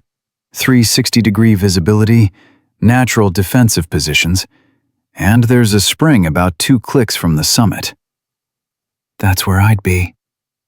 The team moved out at a fast pace, using terrain to mask their movement. Elena's ribs screamed with every step, but the painkillers the doctor had forced on her were finally kicking in, dulling the edges of agony to something almost manageable. 2 hours into the movement, Ramirez signaled a halt. He'd spotted something through his binoculars. Contact, 11 o'clock, about 800 meters. Looks like Patterson's team. Elena took the binoculars. 12 soldiers moving in a loose formation across open ground, completely exposed. They were heading in the wrong direction, away from Red Mesa. They're lost, Chen observed. Or they have different intelligence about the HVT's location. Either way, they're not our problem. We maintain course and avoid contact. They skirted around Patterson's team, using a dry wash to mask their movement. It cost them 30 minutes, but kept them undetected. By midday, they'd covered 12 miles and were approaching the base of Red Mesa. That's when everything went wrong. The ambush came from a boulder field they'd been forced to traverse. One moment, they were moving through broken rock. The next moment, simulation rounds were impacting all around them. Elena's team scattered, diving for cover as automatic fire raked their position. "Contact rear!" Williams shouted. Multiple shooters! Elena's mind raced through possibilities. This couldn't be the HVT. He was one person, and this was sustained fire from at least 6 positions. Which meant... "Bronson," she said, the word bitter in her mouth. "He figured out our route and set an ambush." "We're pinned down," Martinez called from behind a boulder. "Can't advance, can't retreat without taking casualties." Elena assessed the situation with brutal clarity. Bronson had the high ground, superior numbers, and had caught them in a perfect kill zone. Conventional military doctrine said they were finished. Conventional doctrine also said she should surrender or take casualties trying to break out. But Elena hadn't survived this long by following conventional doctrine. "Chen, Sullivan, lay down suppressing fire on my signal. Everyone else, follow me." "Follow you where?" Martinez demanded. "There's nowhere to go." "Trust me." She didn't wait for agreement. She broke from cover and ran laterally, not away from the ambush, but parallel to it, moving deeper into the boulder field where the terrain was most broken and chaotic. Simulation rounds kicked up dust around her feet, but somehow none connected. The rest of her team followed because they had no better option. Elena led them through a maze of boulders that shouldn't have been navigable, finding gaps and passages that appeared at the last second. Her mind was working on pure instinct now, reading terrain the way Marcus Wade had taught her during those long nights in Yemen. "Natural cover is always better than man-made cover," he'd said. "Rocks and earth have been there for millions of years. They know how to hide things." They emerged from the boulder field at the base of Red Mesa, having somehow bypassed Bronson's ambush entirely. Behind them, she could hear confused shouting as Bronson's team realized their targets had vanished. How did you know that route existed? Sullivan gasped, breathing hard. "I didn't. I gambled that terrain this broken would have gaps if you looked hard enough." "That's insane." "That's asymmetric thinking. Now move before they figure out where we went." They started up Red Mesa at a punishing pace.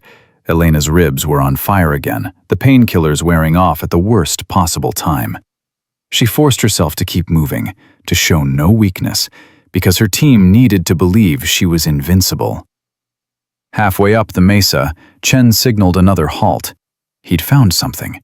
Boot prints in the dust, recent enough to be fresh. "Someone came this way in the last few hours. Size 11 boots, standard military issue." "The HVT," Elena breathed. "We're on the right track." They followed the trail with increased caution. The HVT was former Delta Force, which meant he could have sensors, traps, or prepared ambush positions anywhere along the route. Every rock could hide a threat. Every shadow could conceal an enemy. The summit of Red Mesa was a flat expanse of rock about 200 meters across, perfect observation point, perfect defensive position, and completely empty. "Where is he?" Martinez scanned the area with his rifle raised. "The trail leads here. He should be here." Elena studied the ground more carefully. The boot prints continued across the summit and disappeared over the far edge. She moved to the rim and looked down, then started laughing despite the pain in her ribs. "What's funny?" Chen asked. "He was here. He saw us coming and left, probably watching us right now from a new position." She pointed to the canyon system below. "He's making us chase him, burning our time and energy while he stays fresh." "So what do we do?" Elena thought about the problem. A direct pursuit would play into the HVT's hands. He'd keep evading, keep them chasing until they were exhausted, or Bronson's team caught up and eliminated them both. "We stop chasing him and make him come to us." "How?" "By threatening the one thing he can't let us take, his water source." They descended Red Mesa and moved toward the spring Sullivan had identified earlier. It was a small seep coming out of rock, forming a pool barely 3 feet across. But in this desert, it was liquid gold. "We set up here," Elena directed. "Defensive positions covering all approaches. The HVT needs water eventually. When he comes for it, we take him." "What if he has other water sources?" Williams asked. "Then we've wasted time. But I don't think he does. This is the only reliable spring in 10 miles. Everything else is seasonal or dried up." They'd been in position for 20 minutes when Ramirez spotted movement. "Contact! 3 o'clock, 300 meters. Single individual, moving carefully." Through the binoculars, Elena could see him, a man in his 40s, lean and weathered, moving through the terrain like he owned it. The HVT. "Nobody fires until I give the word," she whispered. "Let him get close. We need positive capture, not a firefight." The HVT approached the spring cautiously, clearly aware it could be a trap. He circled once, twice, studying the terrain for any sign of ambush. Elena held her breath, willing her team to remain perfectly still. Finally, apparently satisfied, the HVT moved toward the water. "Now," Elena said quietly. Her team rose from concealment, weapons trained on the target from 8 different angles. There was no escape, no cover, no options. The HVT looked at Elena and smiled. "Outstanding tactical patience. Most teams would have opened fire the moment they saw me. You waited until I was committed." He raised his hands. "I'm captured. Well done." Elena approached carefully, still not entirely trusting the situation. "You're coming with us back to base." "I am. But first, you should know, you've got about 5 minutes before Bronson's team gets here. They've been tracking you since the boulder field." "How do you know that?" "Because I've been watching them watch you. They're set up about 400 meters north, waiting to ambush you when you try to extract me." Elena's mind raced. They had the HVT, but were about to walk into another ambush. Even with their prize, they'd lose if Bronson eliminated her entire team. "Can you fight?" she asked the HVT. "I'm a role player in a training exercise. I can do whatever advances the educational objectives." "Then here's what we're going to do." The plan was desperate and relied on Bronson making assumptions about how Elena would operate. She was counting on him, expecting her to move directly back toward base, taking the fastest route with the HVT in tow. Instead, she did the opposite. "We're going deeper into the operational area," she told her team. "Away from base, away from the obvious extraction route." That's insane, Martinez protested. Every minute we delay gives Bronson time to set up more ambushes. Exactly what he's thinking. He's positioned his team between us and base because that's where he expects us to go. So we go the other direction, circle around, and approach base from an angle he's not defending. The HVT nodded approvingly. Deception through unexpected action. I like it. They moved out, heading deeper into the canyon system. True to Elena's prediction, after 30 minutes they heard distant sounds of confusion and frustration from the north. Bronson's team, realizing their ambush position was worthless. "They'll be hunting us now," Chen said. "And they're not going to be subtle about it." Good. Angry people make mistakes. The route Elena chose was brutal. Steep climbs, narrow passages, terrain that exhausted them but would exhaust Bronson's larger team even more. She was using the same principle from the Ruck March. Turn the enemy's strength into a weakness. Bronson's 16-person team could overwhelm her 8 in a direct fight, but it also meant 16 people trying to move quickly through difficult terrain versus 8. By late afternoon, they'd circled 3/4 of the way around the operational area and were approaching base from the southwest, the direction Bronson would least expect. That's when Patterson's team appeared out of nowhere. Both groups froze, weapons coming up, each assessing the other. Patterson himself stepped forward, hands visible but not raised. "Reeves, I heard you bagged the HVT." "We did." "Congratulations. Now hand him over." Elena's team tightened their formation. "That's not happening." "You're outnumbered and exhausted. My team is fresh. We can take the HVT by force, or you can surrender him peacefully and avoid casualties." Patterson's voice was reasonable, almost friendly. "There's no shame in it. You've already proven yourself by capturing him." "The mission is to bring him back to base." "We're completing the mission." "With what? 8 people who can barely stand? Be realistic, Reeves." Elena met his eyes. "You're right that we're exhausted.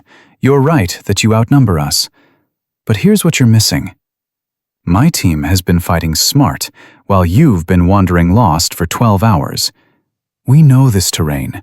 We know where Bronson's team is, and we know that if you start a firefight with us right here, right now, you'll attract his attention, and he'll eliminate both of us." Patterson hesitated, uncertainty flickering across his face. "But I'll make you a deal," Elena continued. "Help us get past Bronson's team, and when we reach base, I'll make sure everyone knows you provided essential support. You won't get credit for the capture, but you'll get credit for mission assistance." "Why would I accept that instead of just taking the HVT?" "Because deep down, you know that winning through cooperation is better than winning through betrayal.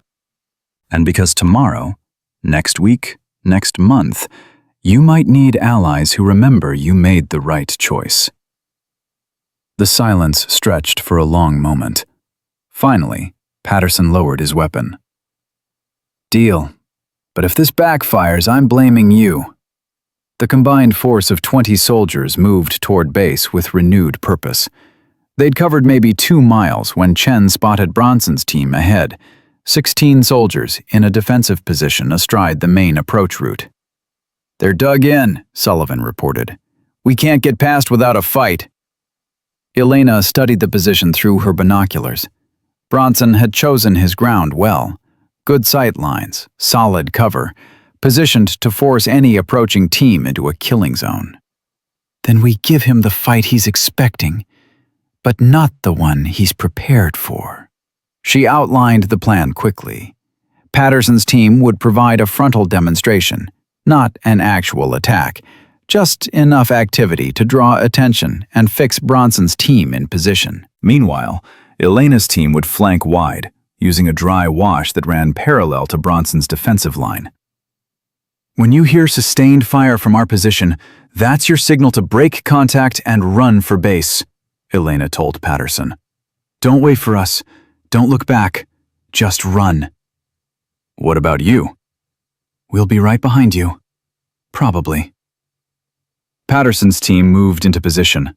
Elena's 8 began their flanking movement, using every scrap of cover the terrain offered. The dry wash was shallow, barely deep enough to conceal them, but it was enough. The firefight began with Patterson's team opening up with everything they had.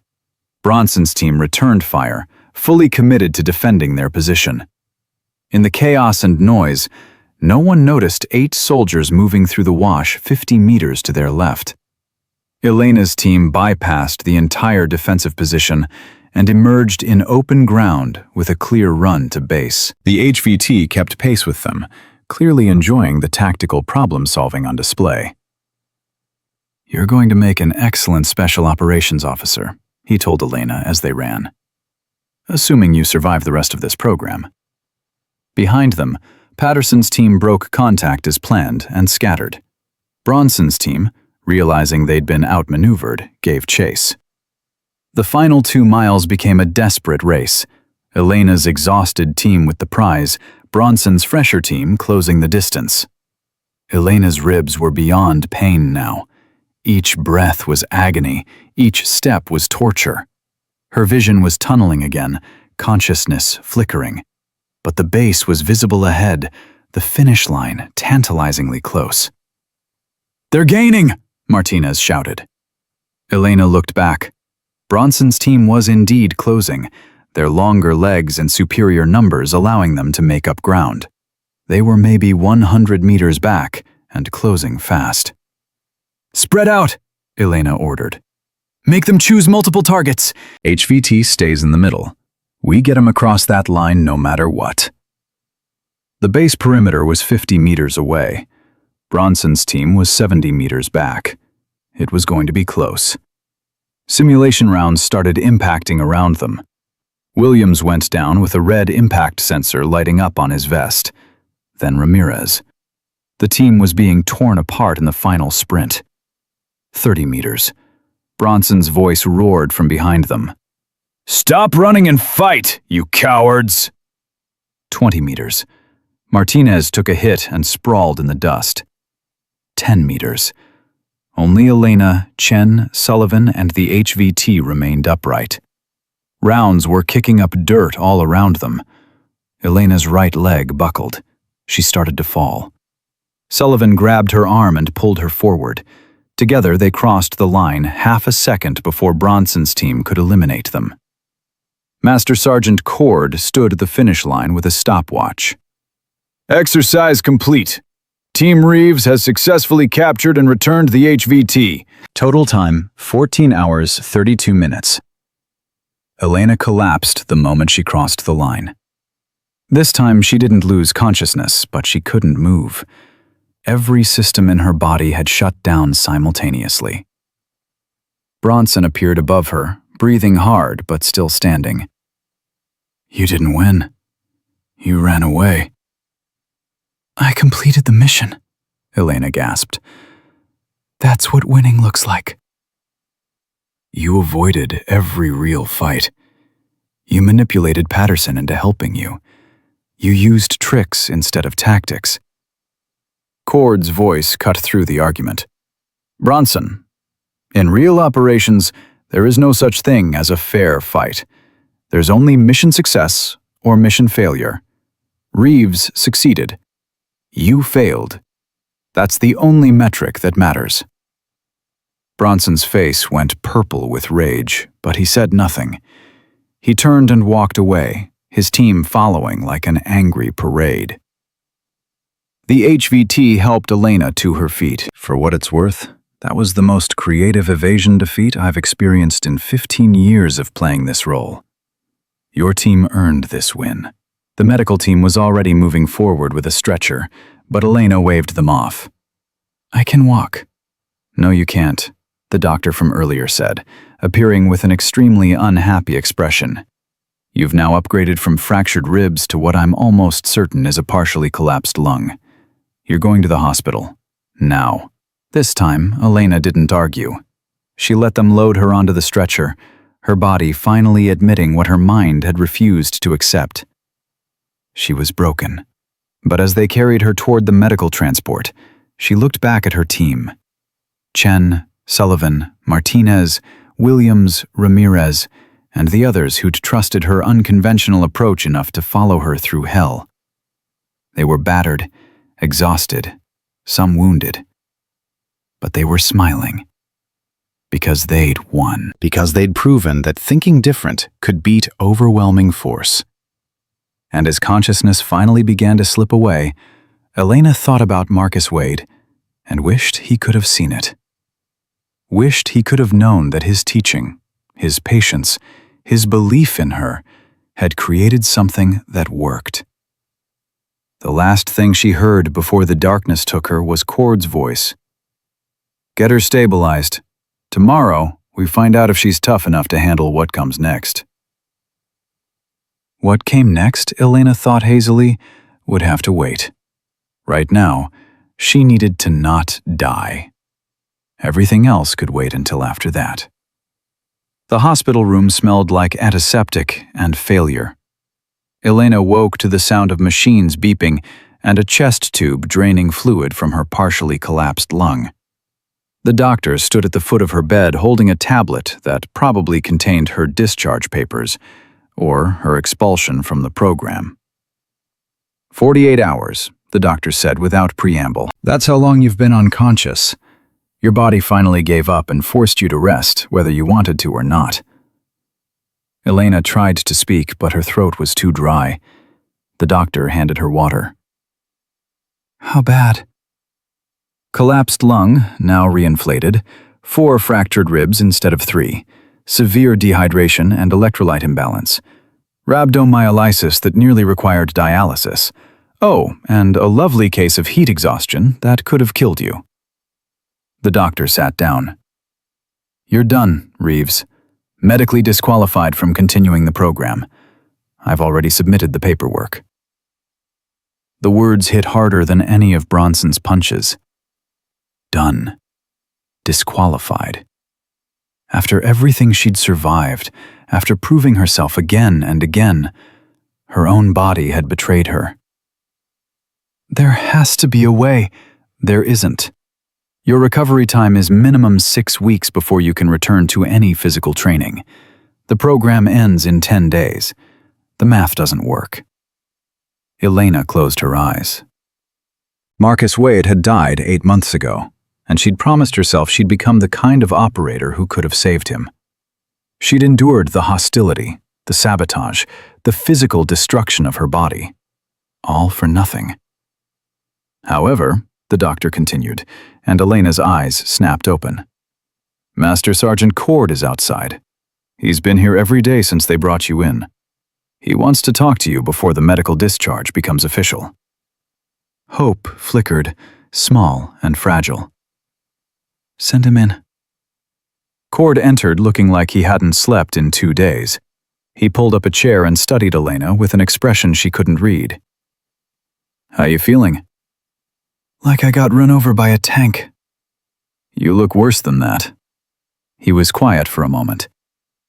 The medical discharge is real. You can't continue the current program.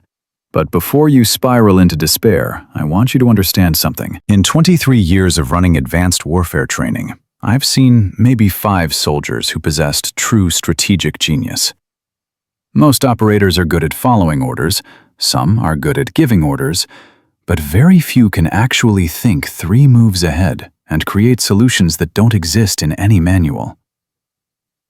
I don't feel like a genius right now. You're not hearing me. What you did over the past 2 weeks, the urban warfare assault, the ruck march, the field exercise, that wasn't just competence. That was innovation. You took SEAL tactics and integrated them with conventional operations in ways that made both approaches stronger. Cord leaned forward, his weathered face serious.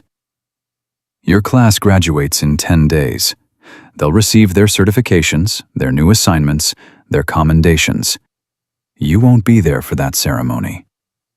But 3 months from now, after you've recovered, I want you to report to Fort Bragg for a different program entirely.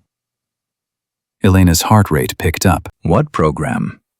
It doesn't have a name yet because it doesn't officially exist yet, but there are people very high up the chain of command who've been watching your performance here.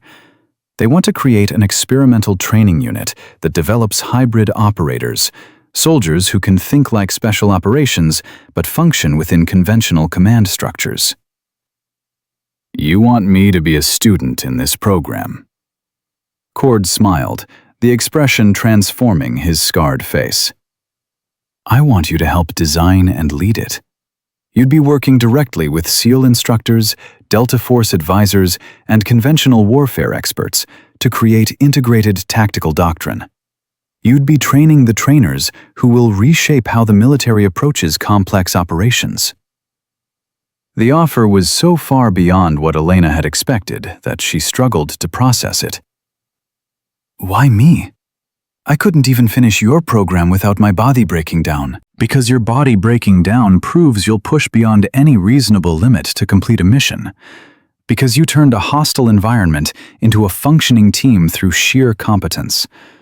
Because you won every challenge using methods that shouldn't have worked, but did.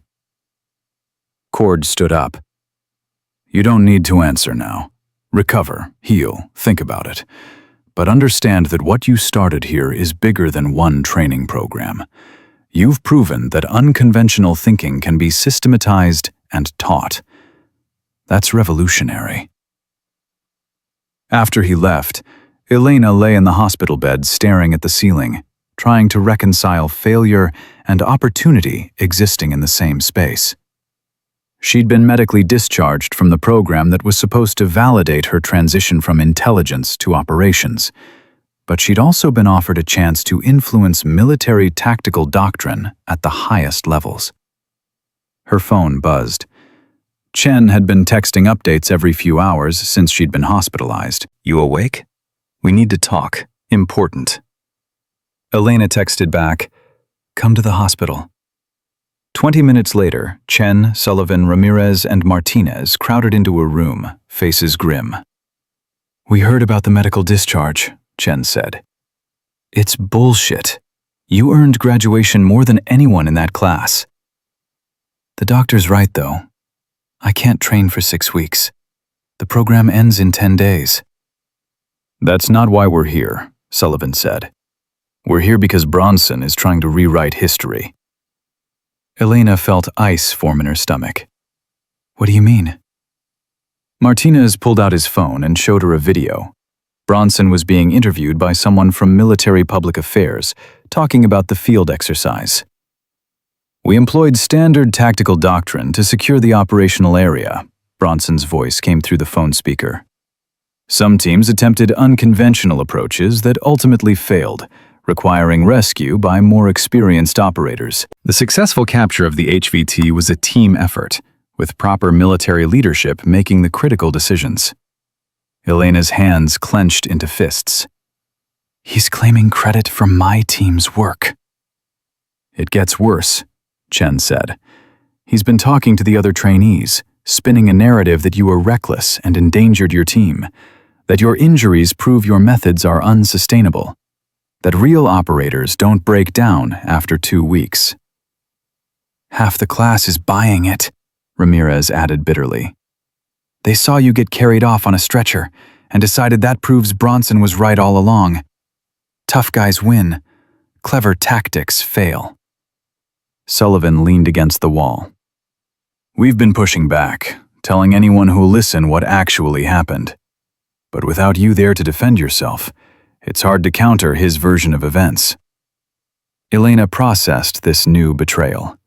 She'd won every challenge, completed every mission, proven herself again and again, and now Bronson was stealing her victories while she lay in a hospital bed too broken to fight back. What do you want me to do about it? I can't even stand up without help. We want you to come to the graduation ceremony, Chen said. Even if you're not graduating, even if you have to show up in a wheelchair, we want people to see you and remember what you actually accomplished. And say what? That I'm the real winner even though I'm medically disqualified? Say that you changed how we think about warfare, Martinez said quietly. Say that you proved intelligence and creativity are just as important as strength and aggression. Say that the future of military operations isn't about doing things the way we've always done them. It's about being smart enough to adapt. Elena looked at their faces, these soldiers who'd started as skeptics and become true believers. They needed her to finish what she'd started, even if the ending wasn't the one she'd imagined. I'll be there. The next 8 days were brutal. Elena's body was healing, but slowly. The chest tube came out on day 3, leaving her able to breathe without mechanical assistance, but still weak and easily exhausted. Physical therapy started on day 4, simple movements that left her shaking with effort, but she worked through it with the same determination that had carried her through the ruck march. Every painful breath, every difficult step, every moment of frustration was fuel for the anger burning in her chest. Bronson thought he'd won, thought he could erase her contributions and claim her victories. She was going to prove him wrong one final time. The night before graduation, Michael Wade called. I heard about the medical discharge. Marcus would be pissed at you for breaking yourself, but proud that you didn't quit. I feel like I did quit. My body gave up. Your body did what it was supposed to do. It forced you to survive instead of killing yourself trying to prove a point. Michael was quiet for a moment. Elena, Marcus didn't die because you weren't there. He died because war is chaos, and sometimes good people die despite everyone's best efforts. You've been trying to become the operator who could have saved him, but that's not possible. What is possible is becoming the person who ensures future operators are better prepared, better trained, better equipped to handle the chaos. Cord offered me a position developing hybrid tactical training. I know. He called me to ask about your character. I told him you're the most stubborn, brilliant, self-destructive person I've ever met, and exactly what the military needs. Michael laughed softly. Take the position, Elena. Stop trying to rewrite the past and start creating a better future. Graduation day arrived with typical Arizona heat. Elena sat in a wheelchair in the back of the ceremony area, Chen and Sullivan on either side of her. The assembled trainees looked crisp in their dress uniforms, 28 graduates from the original 48 who'd started the program. Bronson sat in the front row, surrounded by his supporters. He looked confident, victorious, completely certain of his narrative. Master Sergeant Cord took the podium. 28 of you completed this program. You survived challenges designed to break you. You proved yourselves capable of operating in the most demanding environments the military can create. He paused. But completion and understanding are not the same thing. Elena saw Bronson shift uncomfortably. This program is designed to produce soldiers who can think as well as fight, who can adapt instead of just react, who can turn impossible situations into achievable missions through creativity and determination. Cord's eyes swept across the assembled graduates. Some of you learned those lessons. Others simply survived through stubbornness and traditional tactics. Bronson's face was reddening. The field exercise that concluded this program was won by an 8-person team led by a soldier who couldn't physically complete the program due to injuries sustained during training. That team was outnumbered 2-1, operating with minimal resources, facing multiple threats simultaneously. And they succeeded by doing what conventional military doctrine says is impossible. They outthought, outmaneuvered, and outperformed every advantage their opponents possessed. Cord gestured toward the back of the room. Elena Reeves couldn't finish this program, but she fundamentally changed how we think about tactical operations. She proved that size, strength, and numbers can be overcome by intelligence, creativity, and strategic thinking. Every graduate sitting here today learned something from watching her work, whether they're willing to admit it or not. The room was completely silent. "Reeves, I need you up here." Chen and Sullivan helped Elena stand. She moved slowly to the front, each step painful but manageable. The walk felt like miles, every eye in the room watching her. Cord handed her a certificate. "This is not a graduation certificate. You didn't complete the program requirements. This is something else entirely.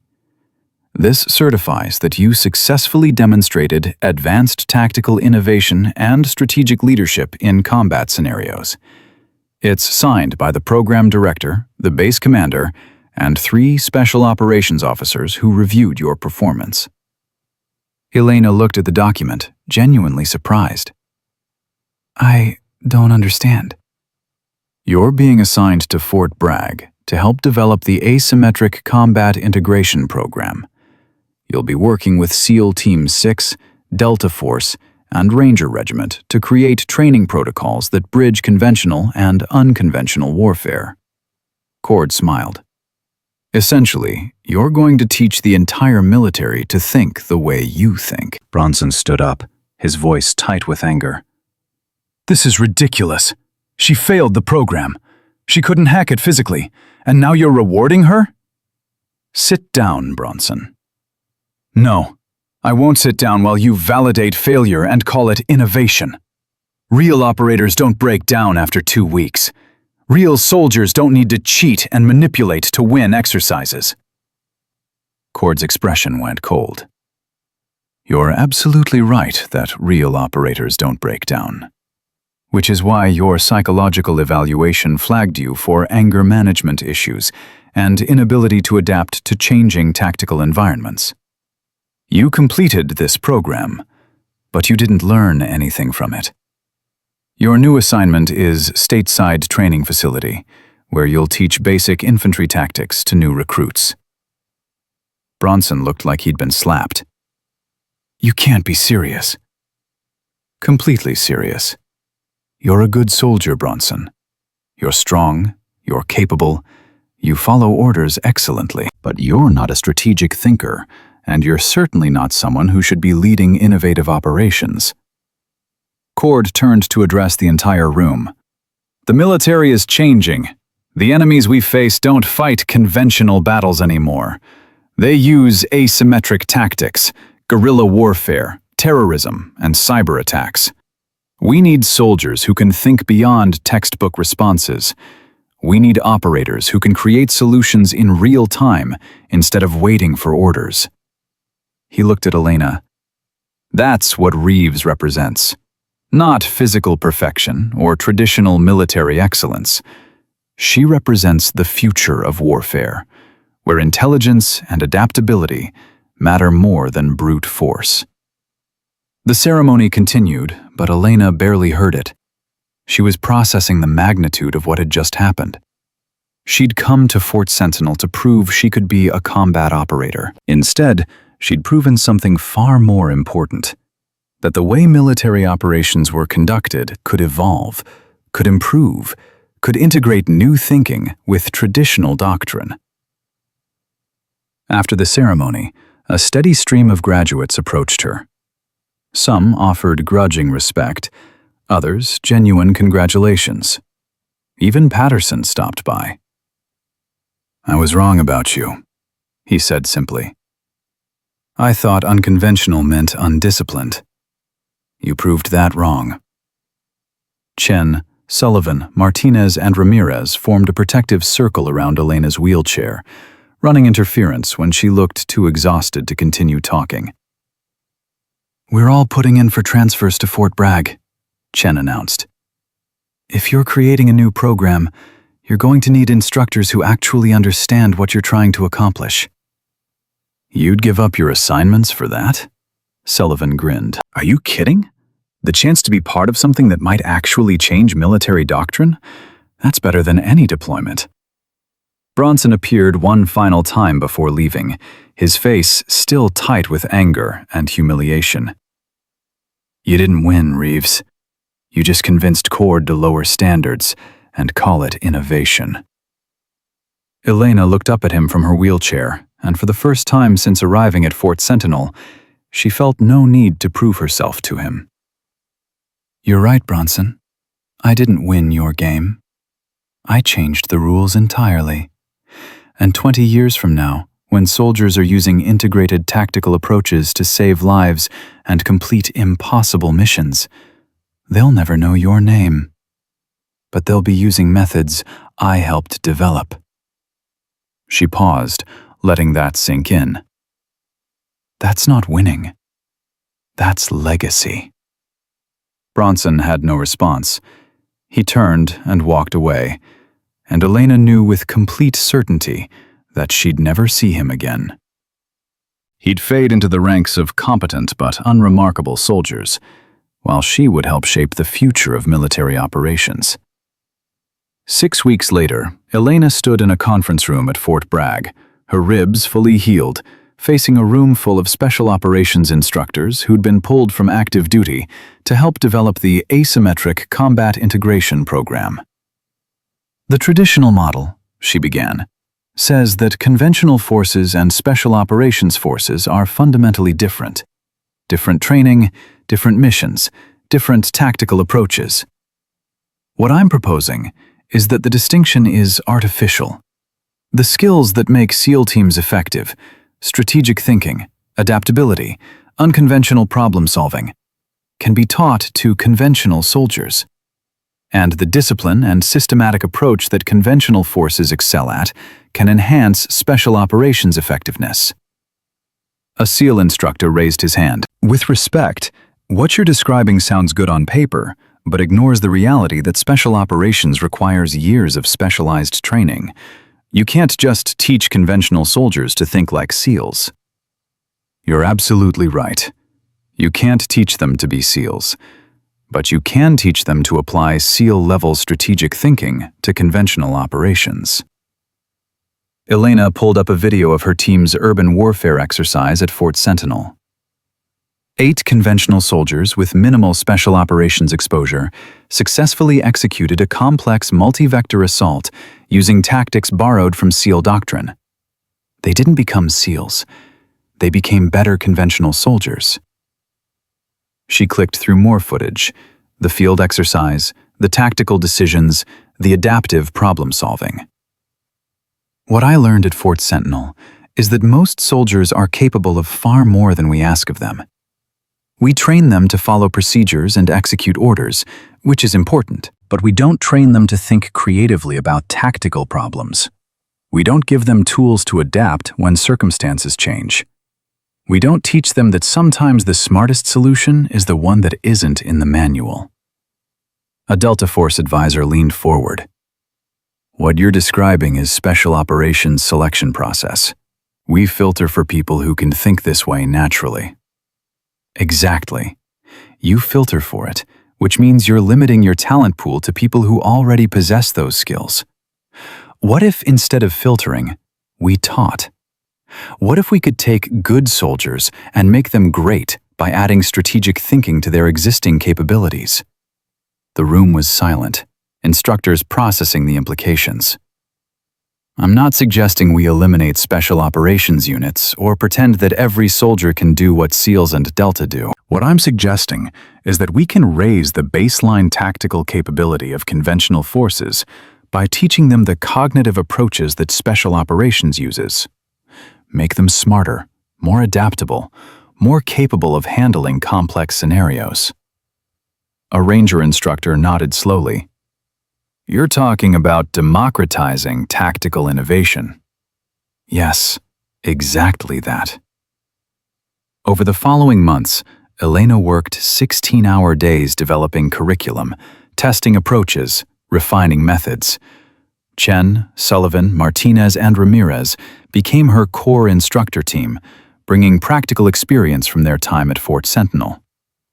The first pilot class consisted of 30 conventional soldiers from various units, all volunteers, all skeptical that the program would deliver on its promises.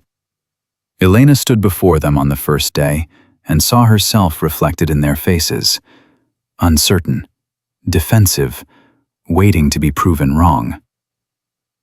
"I'm not here to make you into special operations soldiers," she began. "I'm here to make you into better versions of yourselves, to give you tools that will make you more effective in any tactical situation, to teach you that thinking smart is just as important as being tough." She told them about Fort Sentinel, about being the outsider, the analyst girl who didn't belong, about facing hostility and sabotage and physical destruction, about proving that unconventional approaches could succeed against overwhelming opposition. Some of you are wondering if this program is real or just some experimental nonsense that will disappear in 6 months. I'll be honest, I don't know if it will last. But I know that what I'm going to teach you works because I've used it, because I've won with it, because I've proven it under conditions that were designed to make me fail. The 12 weeks that followed were intense. Elena pushed the class hard, but differently than traditional military training. Instead of physical punishment and rote memorization, she taught them to think critically about tactical problems, to question assumptions, to find creative solutions. The same resistance she'd faced at Fort Sentinel appeared in modified form. Students who believed that traditional methods were sufficient, that innovation meant abandoning proven doctrine, that thinking differently meant being undisciplined. But slowly, inevitably, the shift happened. Students who'd been skeptical started proposing unconventional solutions to training scenarios. Soldiers who'd relied on brute force began incorporating strategic misdirection.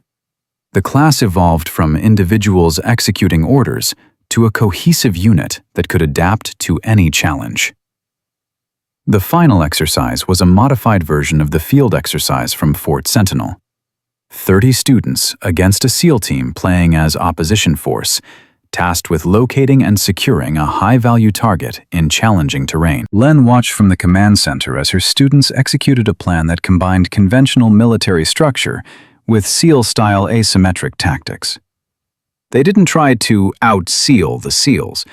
They used their own strengths, discipline, systematic approach, coordinated teamwork, enhanced by strategic thinking and creative problem-solving. They won in 6 hours, 3 hours faster than Elena's team had managed at Fort Sentinel. The SEAL team leader approached Elena after the exercise, respect clear in his expression. "Whatever you're teaching them, it works. That was one of the most tactically sound operations I've faced in 15 years. They thought like us, but fought like conventional forces. It's impressive." Word of the program's success spread rapidly through military channels. Requests came in from units across all branches asking for the training to be expanded. Within a year, asymmetric combat integration had grown from one experimental class to a full training school. 2 years after her medical discharge from Fort Sentinel, Elena stood before a congressional committee explaining why the military should formally adopt integrated tactical training across all combat units. "Traditional military doctrine served us well in conventional warfare," she testified. "But modern threats require modern solutions. The enemies we face use asymmetric tactics because they work.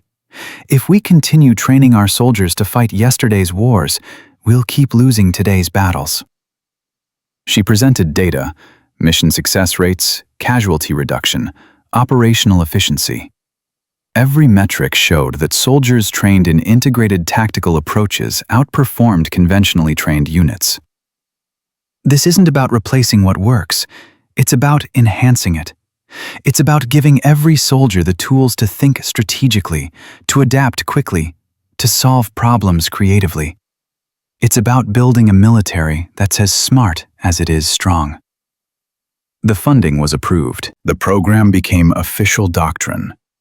And Elena Reeves, who'd started as an intelligence analyst trying to prove she could be a combat operator, became the architect of a tactical revolution that would reshape military training for decades.